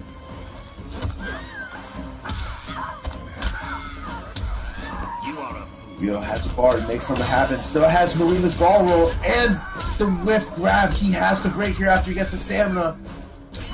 Samij one more hit away from making another top 8 here in Combat Cup to start up season number 2. Check into it. And just like that, a clean 3-0 victory over Rio. Pay your respect. Not really much else to say. Samij just being as dominant as he was last season. Throne defended. Rio, they tried to get something going with his imposter. Had to mix out a few times, trying to space him out, but mistiming those grabs to grab her out of her invisible phase. The mistimes were just killing him. Eventually, he just got punished enough for it to the point where he was losing round after round. But congratulations, we now have 4 of the top 8 for you guys. We now have Illusions, we have Fox, we have, who else do we have going on? Trying to see here, let me scroll up. Illusions? Yeah, Illusions, we have Fox, Liege, I'm missing somebody. Who am I missing here? Aquaman, help! Hold on, we are missing Star Charger. Star Charger, that's right. That was the one. Samesian Illusions on the bottom half, and Star Charger and Sonic Fox sitting on the top. So the invites have been sent out. I'm just waiting for them to go ahead and accept them.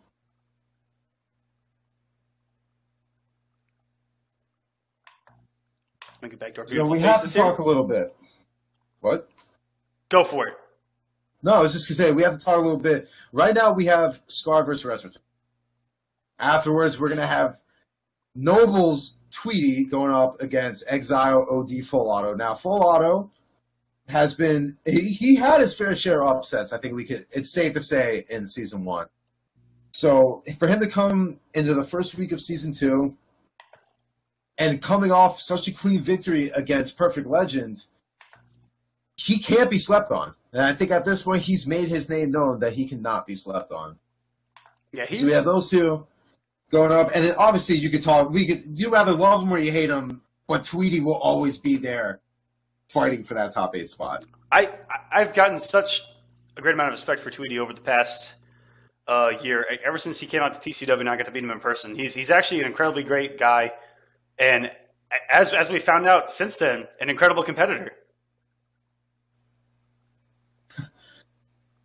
Well, you know, especially coming off his win at Frosty Faustings as well.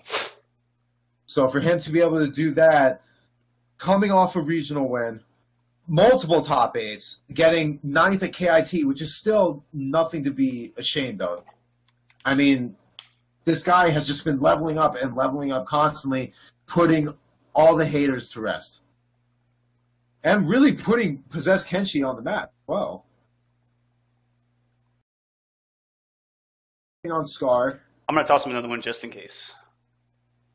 He says he can't join Resend. So, Yeah. This is his PlayStation just doesn't like me, man. I don't know what to tell you. I'm trying. I just sent another one to Scar. Hopefully he accepts. Scar, one of those savages that stays offline when he goes online, and I have to scroll all the way down to find him.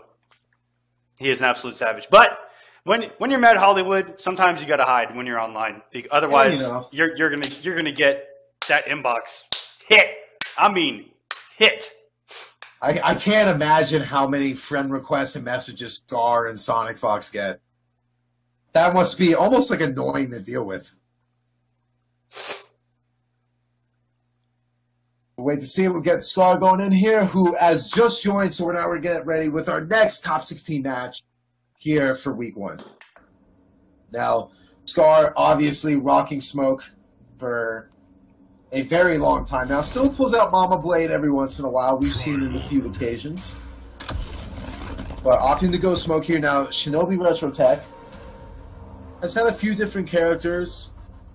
We'll have to wait to see who he decides to go against a smoke of Scar's level. Don't with Katana. I think that's actually a really solid pick. Royal Storm Katana.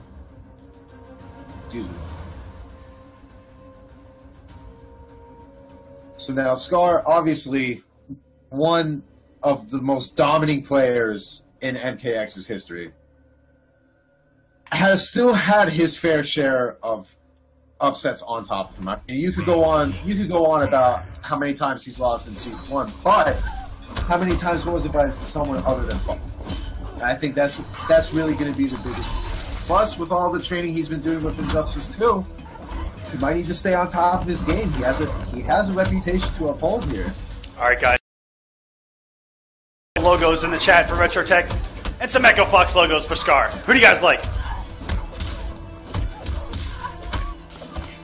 Scar just going with these 1-1 staggers, just trying to throw him off. Going for the easy grabs.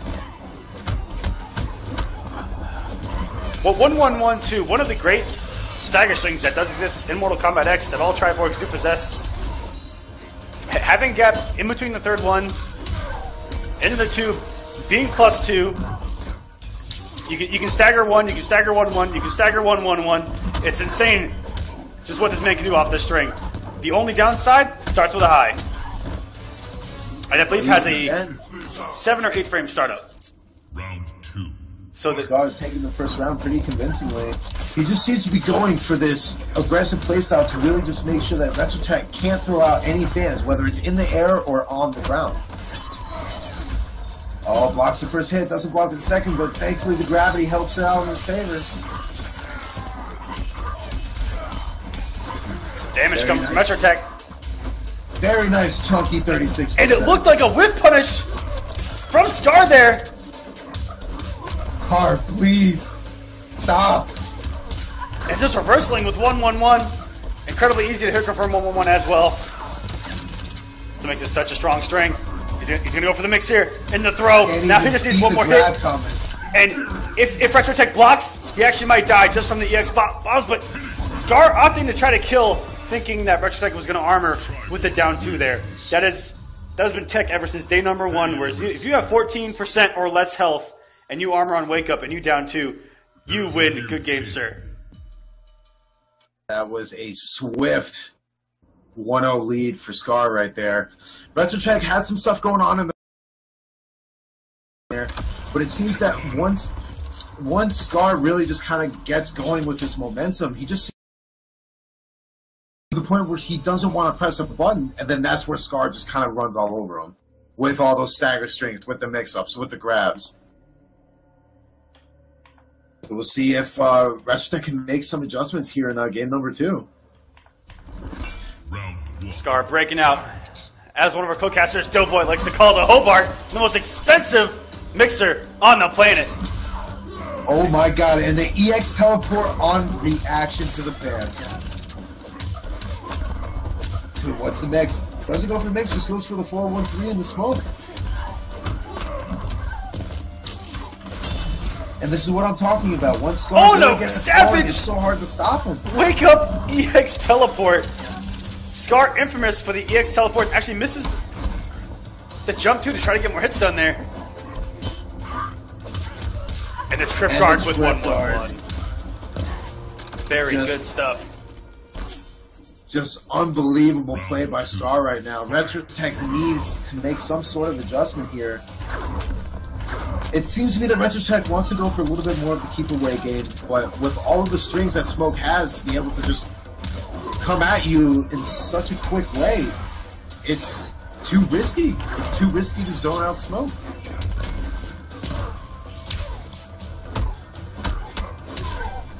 Oh, follows through the string. Beautiful hit confirm there.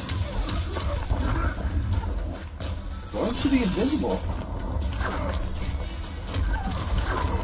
And this should do. Retrotech should have enough to break. Oh, Scar goes for a breakable and he drops it.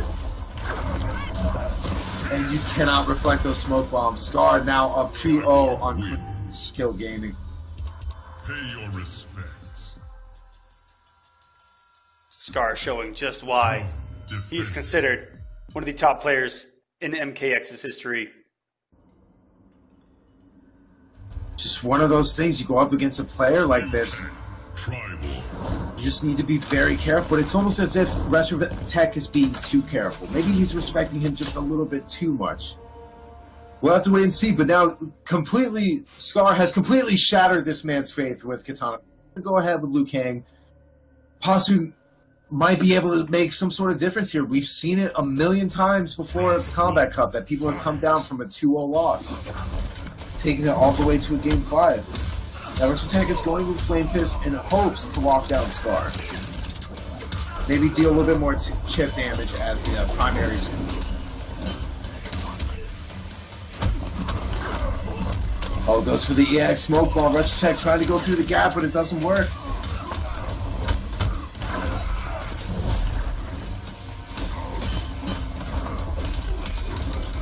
And here we go. Retrotech trying to get a little momentum here. Has to watch out for the EX fade. Very nice blocks. Oh, beautiful whip punish on the back four by Scar, but he misses the rest of the combo. Scar has been on point with whip punishes. Couple drops here and there. with the instant jump too that he's trying, those are incredibly tight. Scar is notorious for dropping those here and there. But his spacing game has been absolutely on point. And now he's on match point to make top 8 here in week 1 of Combat Cup Season 2. And Scar's really sitting in a really comfortable position. RetroTech has not really been able to do much this entire set. Tries to go for tries to backdash away from him. Gets caught. Down 1. Oh, down 1! To be able to do that, to be able to try and get some sort of pressure like that going, because he knows that Scar doesn't really need to take any risks to get out of the pressure. 1-1, the smoke bomb is going to do some hefty damage in the restand. RetroTech's not going to have a breaker either here. One mix and misses the instant jump 2 once again! But that should close it out here. This is going to hurt. Will he be able to break? And he actually did not end it with the air throw that would have killed. But Scar, that's okay, picks it right back up. And dropping the brutal. For shame, Scar. Trying to tag in Sonic Fox for the kill. Misses up. Sonic Fox somewhere in the world on tilt. Triborg wins. Oh, here you have it, Scar. A quick 3-0 over RetroTech. Moving on, he will be playing in the top 8 on Wednesday. So congratulations to him.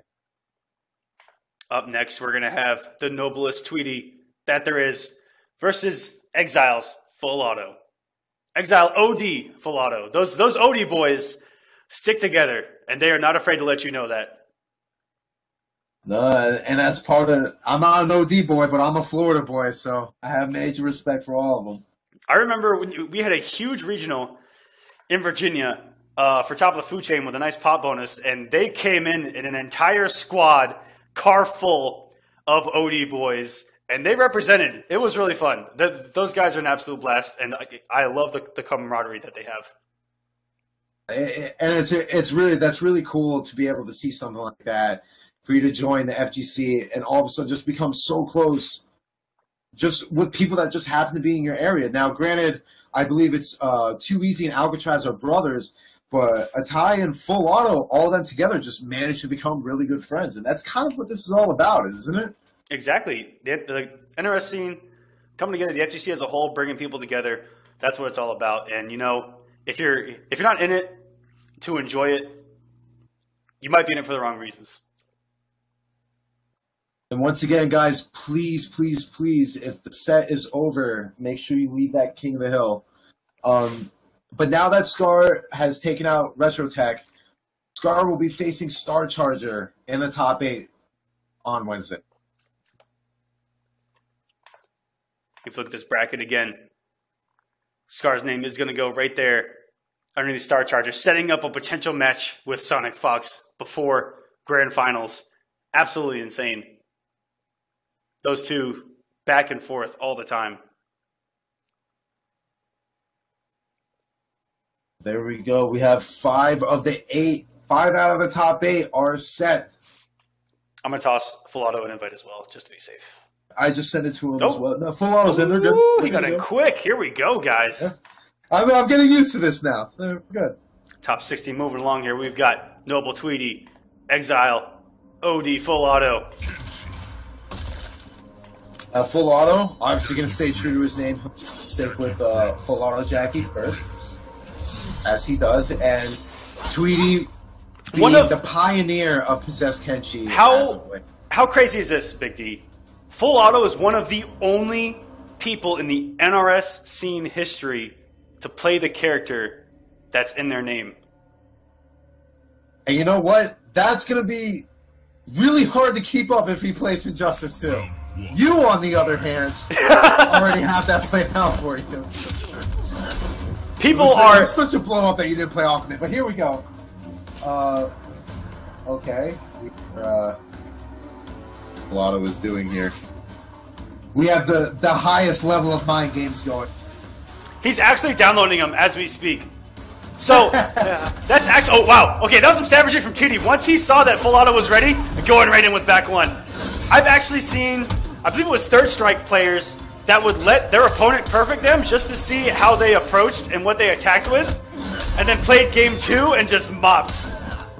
There's a lot of different mental mind games with this, actually. And a lot of times, those gimmicks work. They really do. But Tweety just going in with all of this pressure into grabs and the mix-ups. Not making sure Full Auto just can't breathe. And Very nice blocks there. Ooh, nice fake out from the interactable there. Very good use of the spacing there from Full Auto, not getting hit on that ground pound though. You know what? That back one by Kenshi punishing the ground pound on lift. Very good blowing up the gap there for Full Auto and getting him where he wants him in the corner, but the down two from Tweety. Full Auto trying to make sure that he keeps Tweety as close to the corner as possible. Tweety keep making sure he's not going anywhere. That corner is now Full Auto's home. The control has been all Tweety right now. But one hit from Full Auto can change everything here. We know the damage that Full Auto brings. And the whiff on the back two. And now he's going to run in and get the mix. Very good block from Tweety as there's the range on the down one. There's a natural overhead in that string, 4-2-2. If you let that rip, or sorry, 4-2 up 2. If you let that rip naturally, with I believe, is it 2-3, 1-2? I can't. Yeah, I 2 and I 4. Think it's 2-3. Yeah. But the overhead comes out naturally, and it's actually a launcher in the corner, or mid screen. You just do the guns off it, or you can cancel it into the low pound, or you can cancel it into standing. So there are some mind games off of that. That was a great block by Tweety. Would have hit, full combo, another knockdown, and Tweety actually might have died off of that, knowing this girl's damage in the corner. Oh, we've seen how crazy the damage gets with Full Auto in the corner. We're talking upwards of 38-40% if done right. But here we go, game number 2. And does the jump the down too early? Well, you make the right read too early. 38%, and Tweety does not want to eat mix. Oh, and the armor move just whiffs. Tweety going for a reversal grab instead. And the hit confirms. 27%, meterless. Goes for... I thought Kenshi didn't do damage. Yeah, what happened here? I thought Kenshi didn't have the miss. And just the chip damage and the meter that he's building. What a backdash for Tweety, and checks him with the demon. That was ridiculous. I have never seen someone backdash it that clean. Back one in the overhead. Here we go, Full Auto. Healthy 34% there. Oh, and he still clips him. And nice little hit comes again.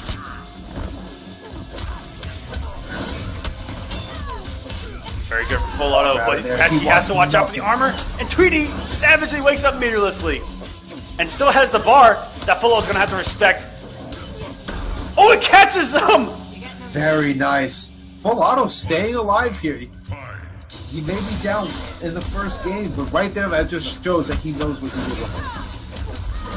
But missing these armor attacks are going to be the bane of his existence, as he takes 38% for one bar.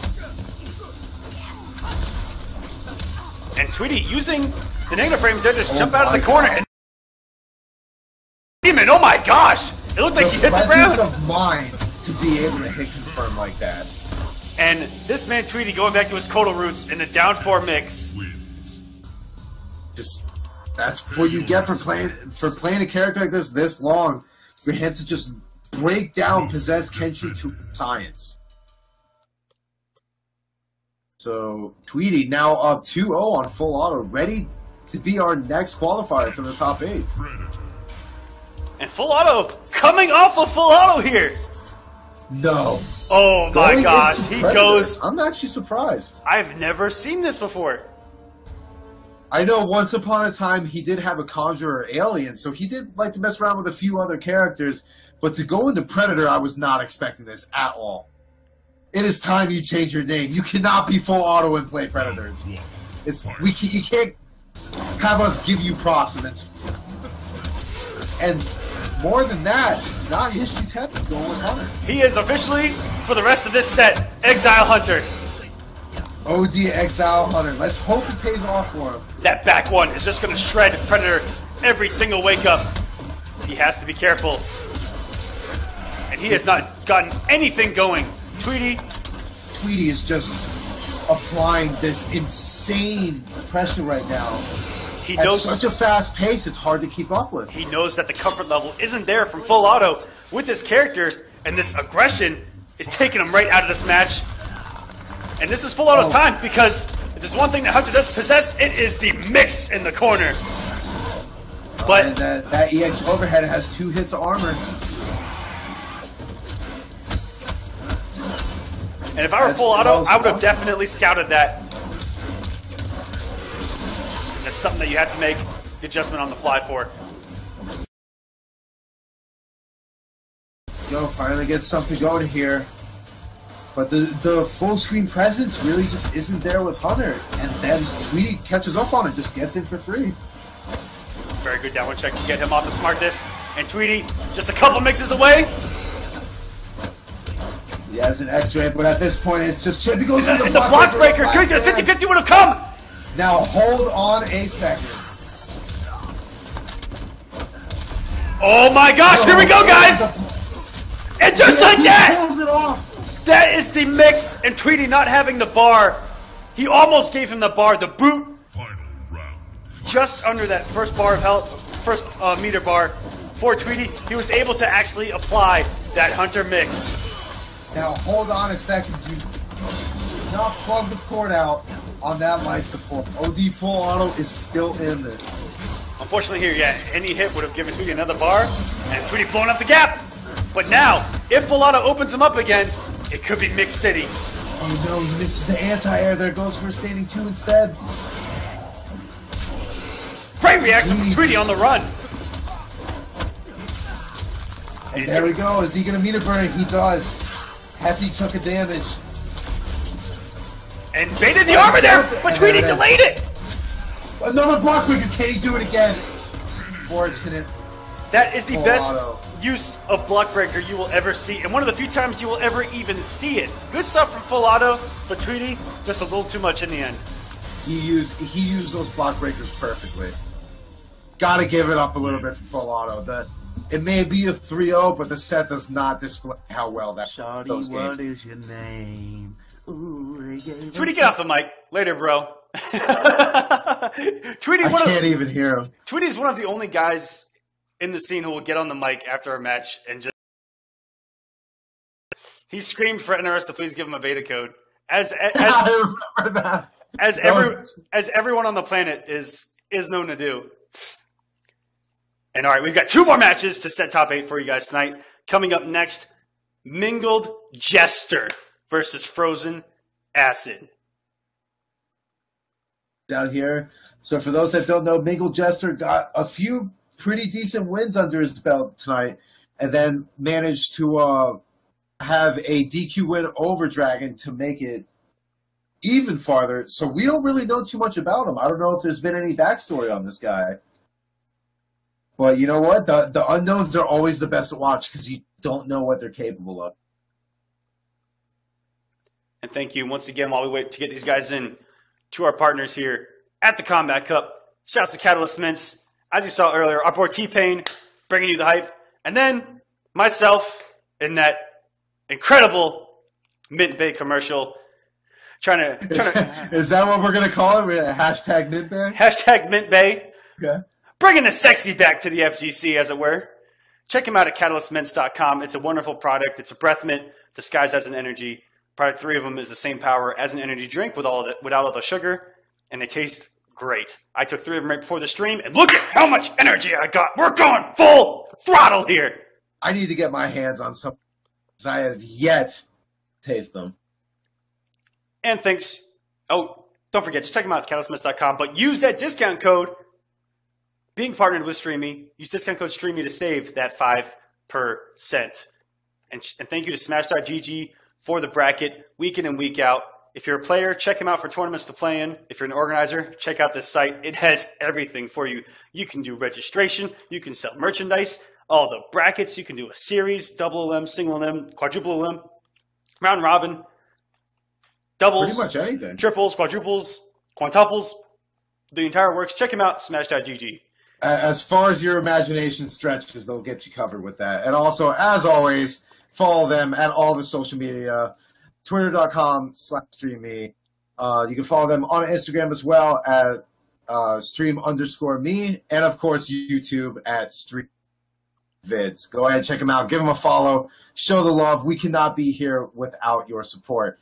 And speaking of support, don't forget, you can easily be a part of us. Just go ahead, create an account, get started, start streaming. Once you hit 50 followers, we'll go ahead and have you partnered up with us.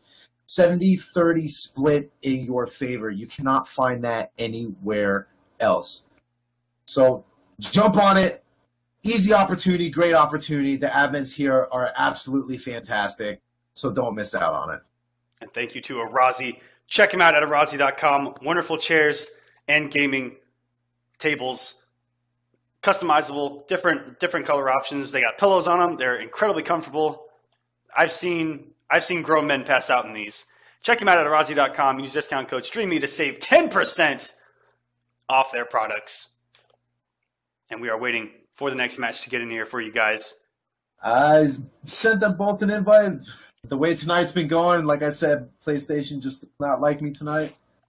I'll go ahead and send them each another one, see if that works. And I will do that as well. And we're going to hit them with every invite. Just start on the plane. spamming their inbox.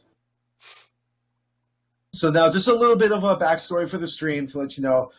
Throughout tonight, Mingle Jester had a 3-1 victory over Grills and a 3-1 victory over Phoenix FGC to get here. In both of his matches, unfortunately, he did not have the chance to play Dragon or vice versa. But either way, advancing on still, so he'll end up fighting the Doctor, Frozen Acid, who is without a doubt one of the best Hellfires in the community. And Mingle Jester has joined us. Now we just got to get Frozen Acid in here. All right. So we'll wait on Frozen Acid to get in here. And then after this, our last match for the evening will be Kinetic Sicarios versus Hera Gaming's, which is going to be extremely juicy. All right, another invite sent to Frozen Acid. And while we're waiting, guys, just because I can, I have the power here at my disposal. I'm gonna hit you once again with another ad.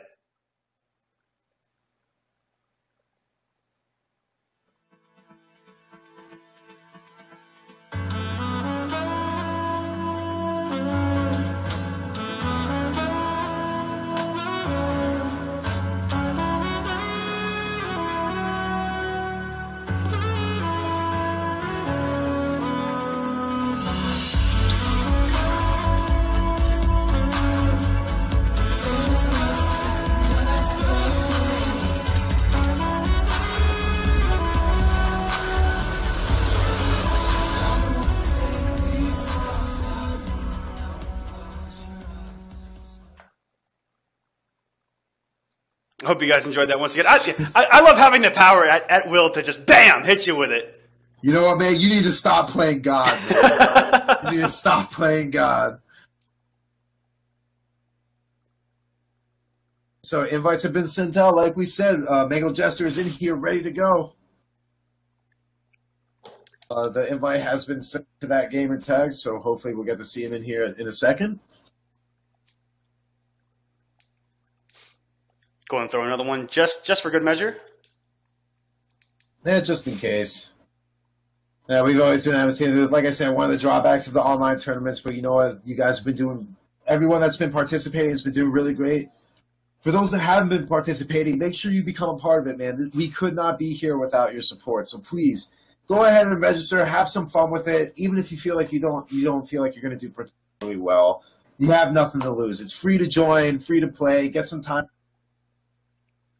And you never know if you'll end up on stream where me and Big D can lovely commentate your match. I mean, that's like the biggest privilege of all, in my opinion. I think it doesn't get any better than that. And do not forget to sign up for Conquest as well, where this season we will have Saga on board to commentate with Doughboy. So congratulations to him. He will be joining us here, and I cannot wait to hear those two go at it on Thursdays, and we have a match for you.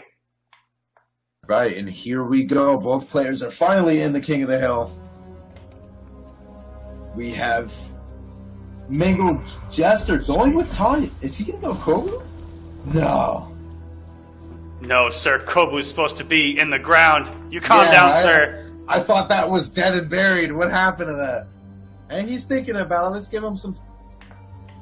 Well, obviously, Frozen Acid is going to go with Hellfire. That's where he has made his name for it. And he does go with Kobu. I'm surprised. So we'll have to see how this plays out. Now, this is an interesting matchup because both characters are very pressure-oriented. And Frozen Acid, as we've seen, has some of the best hit confirms fire in the community, period. Like, completely undisputed. Yeah. But here we go. For you guys at home, this man is no joke. We've seen him pull off some incredible matches here in Combat Cup. And the winner of this will move on. Right. So, oh, wow. And just punishing the gap in the record with 1-1. Oh, and this is going to do so much damage. We're looking at upwards of 43%. 42 into a grab, watching Mingle Jester's health just completely melt. Comes and the mix into the grab. Very nice from Mingle Jester, making sure he gets him up for as long as possible here. Oh, and the active frames. Hello. Just graciously swan dives into that Hellfire. As the great Metallica once said back in the 80s, jump in the fire.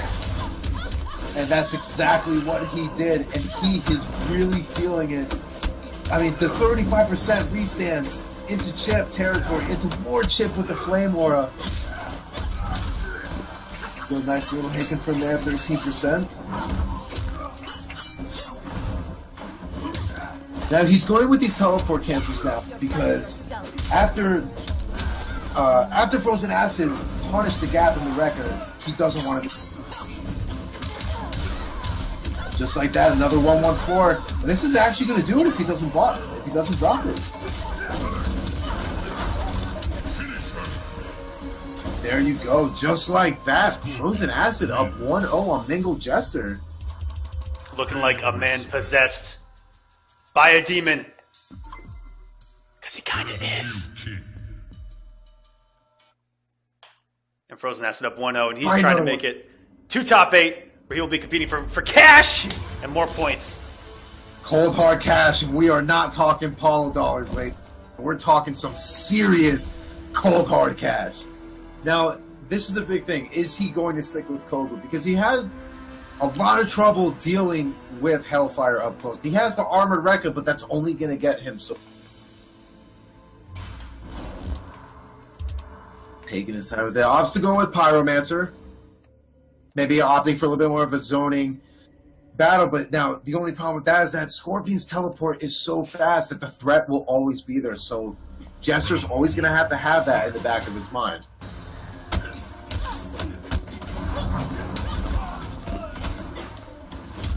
Oh, and a huge whiff by Frozen Acid there. And the Stagger Queen, as I like to call her, Pyromancer, Tanya.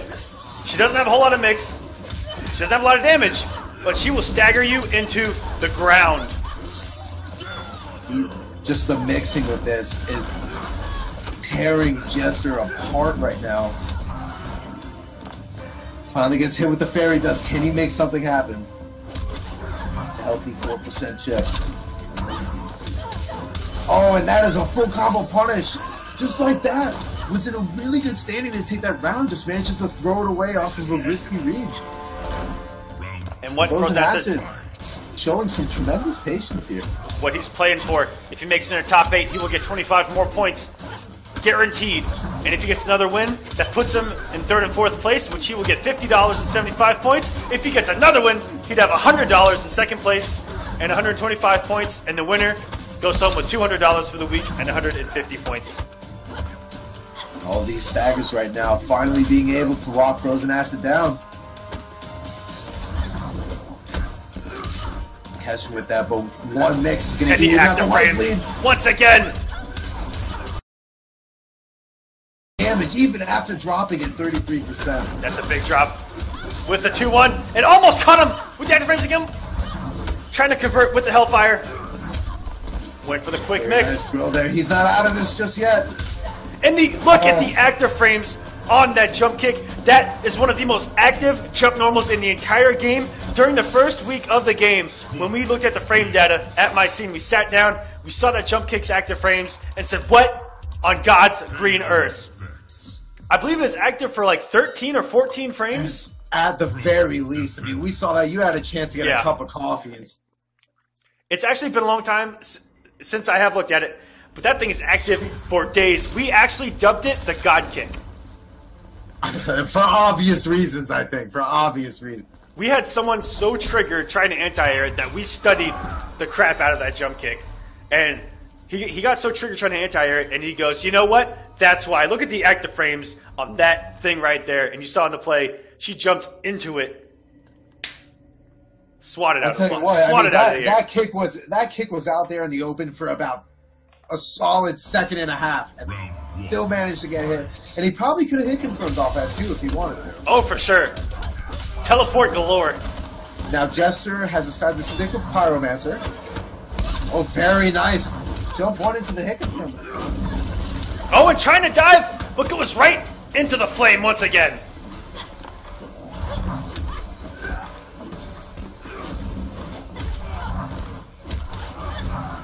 Going for a super rush down here. And Gets caught by the aura. that's about the 4th or 5th time that the flame aura has caught Mingle Jester. And Frozen Acid is running away with this massive top 8. Actually resets it with the overhead, and that is going to kill. And it's amazing how quickly things can turn around when you give Hellfire Scorpion that chance. Almost lightning fast how that turns out. We've seen some of the quickest matches in Combat Cup with this character. The reset potential and the damage potential once the aura is up. The plus frames off standing 3. Everything with this character can be so deadly if it works. I mean, your life bar can disappear in 2 combos. Here we go, quick 23%. That 7 frame standing 3, really putting in work on Jester. And boom, just like that, the crunch. Being able to take the next round. Jester not ready to give up. Showing signs of life. We have not had a reverse 3-0 yet in Season 2. Let's see if we can have our first tonight. And look at that stand 3 actually punishing that dive. Oh my gosh. It looked like the dive should have actually hit the stand 3. But the properties on that stand 3 are crazy. Very nice patience on Mingle, so knowing the spacing that he cannot press a button when he activates Flame Aura from that. Oh, and there he goes, just walks right into it. This is going to do a lot of damage. This could potentially kill after chip. Goes for the mix, and the EX Hellfire. And the speed bags. Here we go. Those are some execution-heavy speed bags, man. On point. Welcome to Top 8, Frozen Acid. Congratulations to Frozen Acid, our 7th qualifier for the top. Pay your respect. Yes, that means we have one match left for you guys tonight. That is Kinetic Sicarios against Hara's Rewind. Uno más, por favor. And we are going to get it. I hope this is going to be as good as I think it will. Because these are 2 serious slept-on powerhouses talking here. And the young ones at that. And the winner gets to face Sonic Fox in Top 8. What a treat.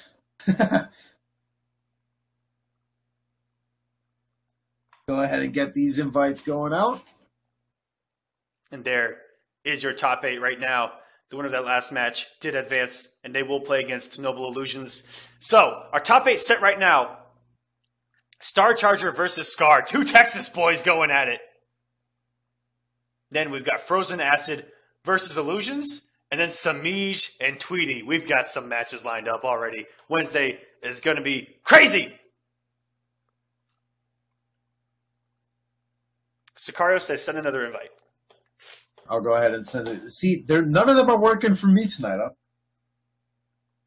Jester, please, if you could go ahead and lead the King of the Hill.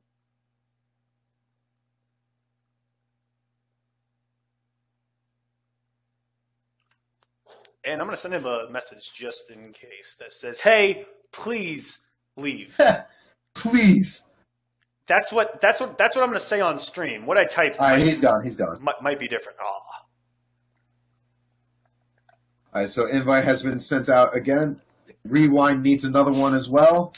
I will toss him out as well. You're going to have to be the one for tonight, man.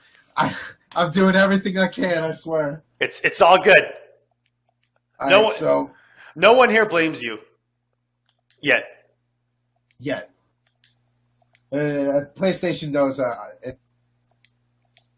Let's make it hard on him. Why not? But now, as we come to the last match of the night, guys, please let bringing you hype from beginning to end. We are not ready to go out just yet. Rewind has been rather dominating, even though he may have been a little bit under the radar lately.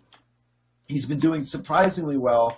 A little bit of a variety of characters, but last seen having a respectable showing at EVO with Pearson. And as you guys all saw, Kinetic Sicarios with his insanely dangerous Liu Kang has been putting in some serious work. And this is coming out of pool number 8.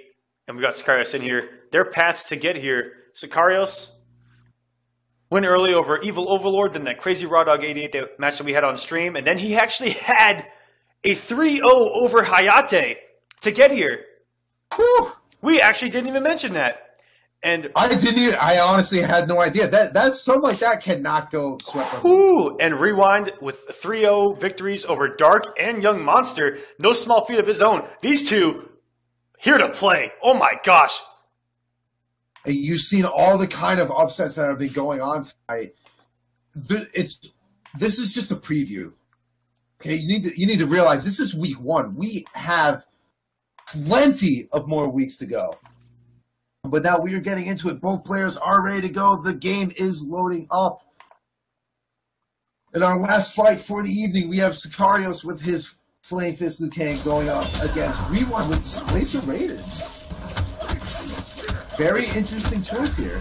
Displacer, one of those characters that crept up on everyone's tier list, but we never saw a whole lot of tournament play with him. One of the a little bit execution-heavy characters when considering his optimal damage.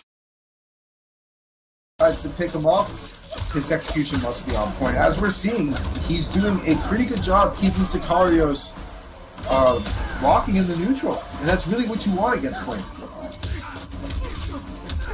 Oh, very nice hit confirm. Oh, just drops the end of it.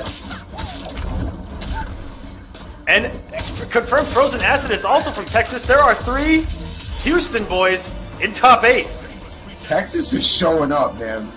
And they've been getting better every single time. Scar, obviously being the player he is, but I mean, Star Charger and Frozen Acid have been getting better every single time we see him. Yeah, Rewind. Oh, very nice EX teleport out of that corner. Into the hit confirm. He is playing outstanding right now. This is just some clean Displacer Raiden.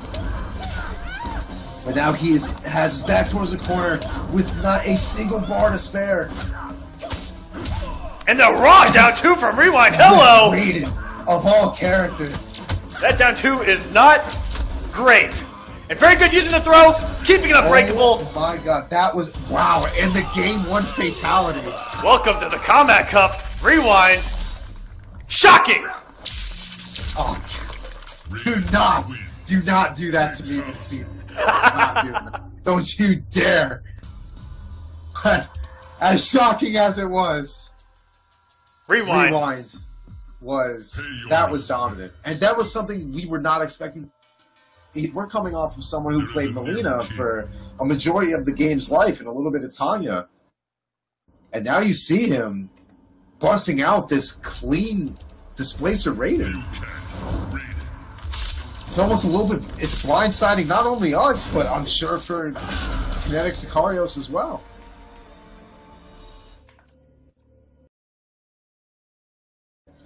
Decided to go with Dragon's Fire.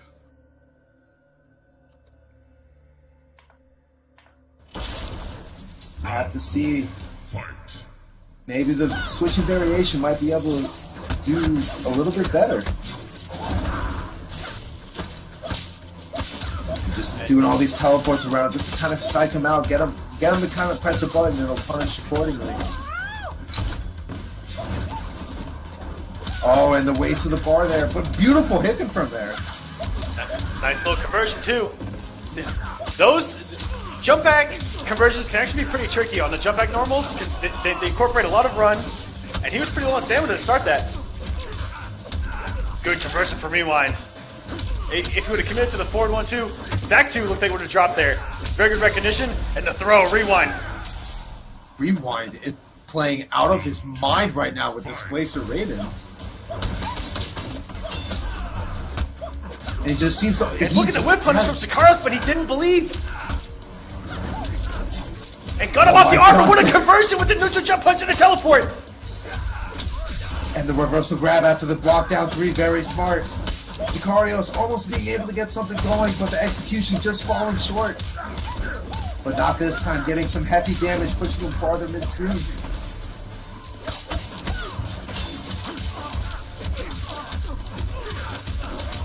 Look at the damage. Meterless 32 from Raiden.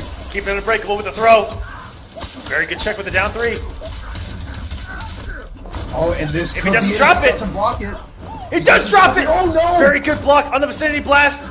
Any hit here will do it for either player. It doesn't. Oh, it just, if he timed that interactable just a little bit later. And that shocker went unchecked. That could have gone bad for Sicarios. If he would have let that slip, I think all the momentum would have been taken away. Oh, and an execution arrow gives Rewind the chance to get a full combo punish, putting him right in the corner. Look and at a that savage down two. And doesn't do anything there. Rewind just caught not blocking. No mix-up, mix-up. Works every time. Very good. We've seen it in NRS games, characters with those teleports. The correct thing to do, just check them with crouch normals, and then use the hit stun to your advantage. The vicinity blast, 2 hits of armor, and very good from Rewind. Once again, we get the brutality. Oh, going for the brutal. Rewind is just out for blood. Raiden wins. Now, this puts Sicarios in horrible position because now Rewind is up 2-0 in an almost styling fashion, to the point where now both of Sicarios' variations have not really done any better than the other. So he needs to take a step back, think about what he can do differently, and then make his... But he's going right back into it with Dragon's Fire. And Rewind, 1 win away from making his first top 8 in Combat Cup in his first appearance. Now, being that this is his first appearance, maybe that's another sign of things to come with Season 2. You don't know who else is going to be able to start dominating people that did well in Season 1. We're looking at Rewind now, getting the first hit, and just immediately getting to work. Down one in the shocker. Those are the gimmicks with Raiden, trying to catch you pressing buttons. The vicinity blast, 2 hits, too much for the back 1 from Liu Kang, even though it is double hitting.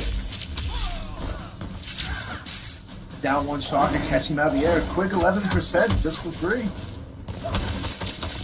And there's one thing I've seen from him. Wow, down 1 shocker. A lot of those pocket displacers, 4th down 1 shocker to work this match, shockingly. Is that a lot of displacers like to use that teleport away into the big boot. We have barely seen big boot at all from Rewind, and it is one of the best normals in the game. And that's the great part about Displacer Raiden, but wait a minute. Oh, and there you go. Rewind, making sure you're saving that bar just to get that free get off me move that Displacer brings to the table. Oh, very nice backdash and a full clean whip punish into plus frames. Down one shocker. Kind of spacing it out And here. a savage Superman from Rewind. You can tell he's feeling super confident. He is one combo away. And the EX teleport.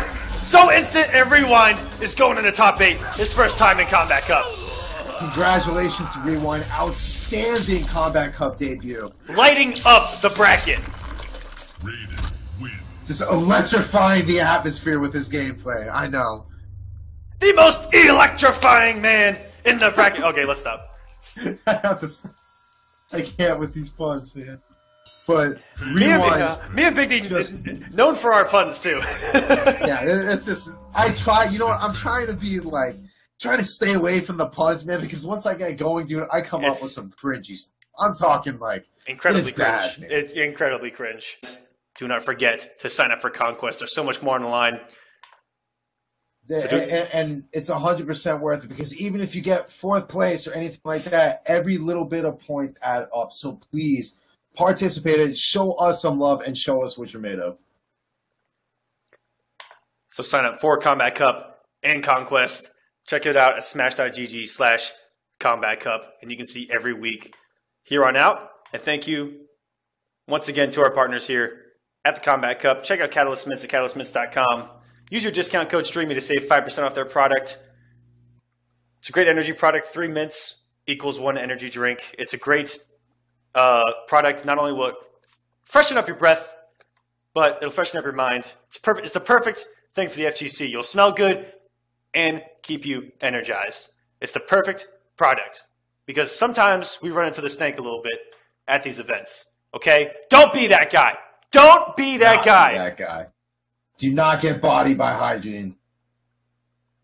Please. And thank you to Smash.gg week in and week out, giving us a place to collide in these brackets. And thank you to our admins also, Stokes and Maze in the background, doing a great job getting you guys through these brackets nice and quick. If you're a player, they will have all of your needs right there. So thank you once again to them. Make sure, don't forget, go ahead and follow us on all the social media, twitter.com/StreamMe, youtube.com/StreamMeVids, and on Instagram at StreamMe.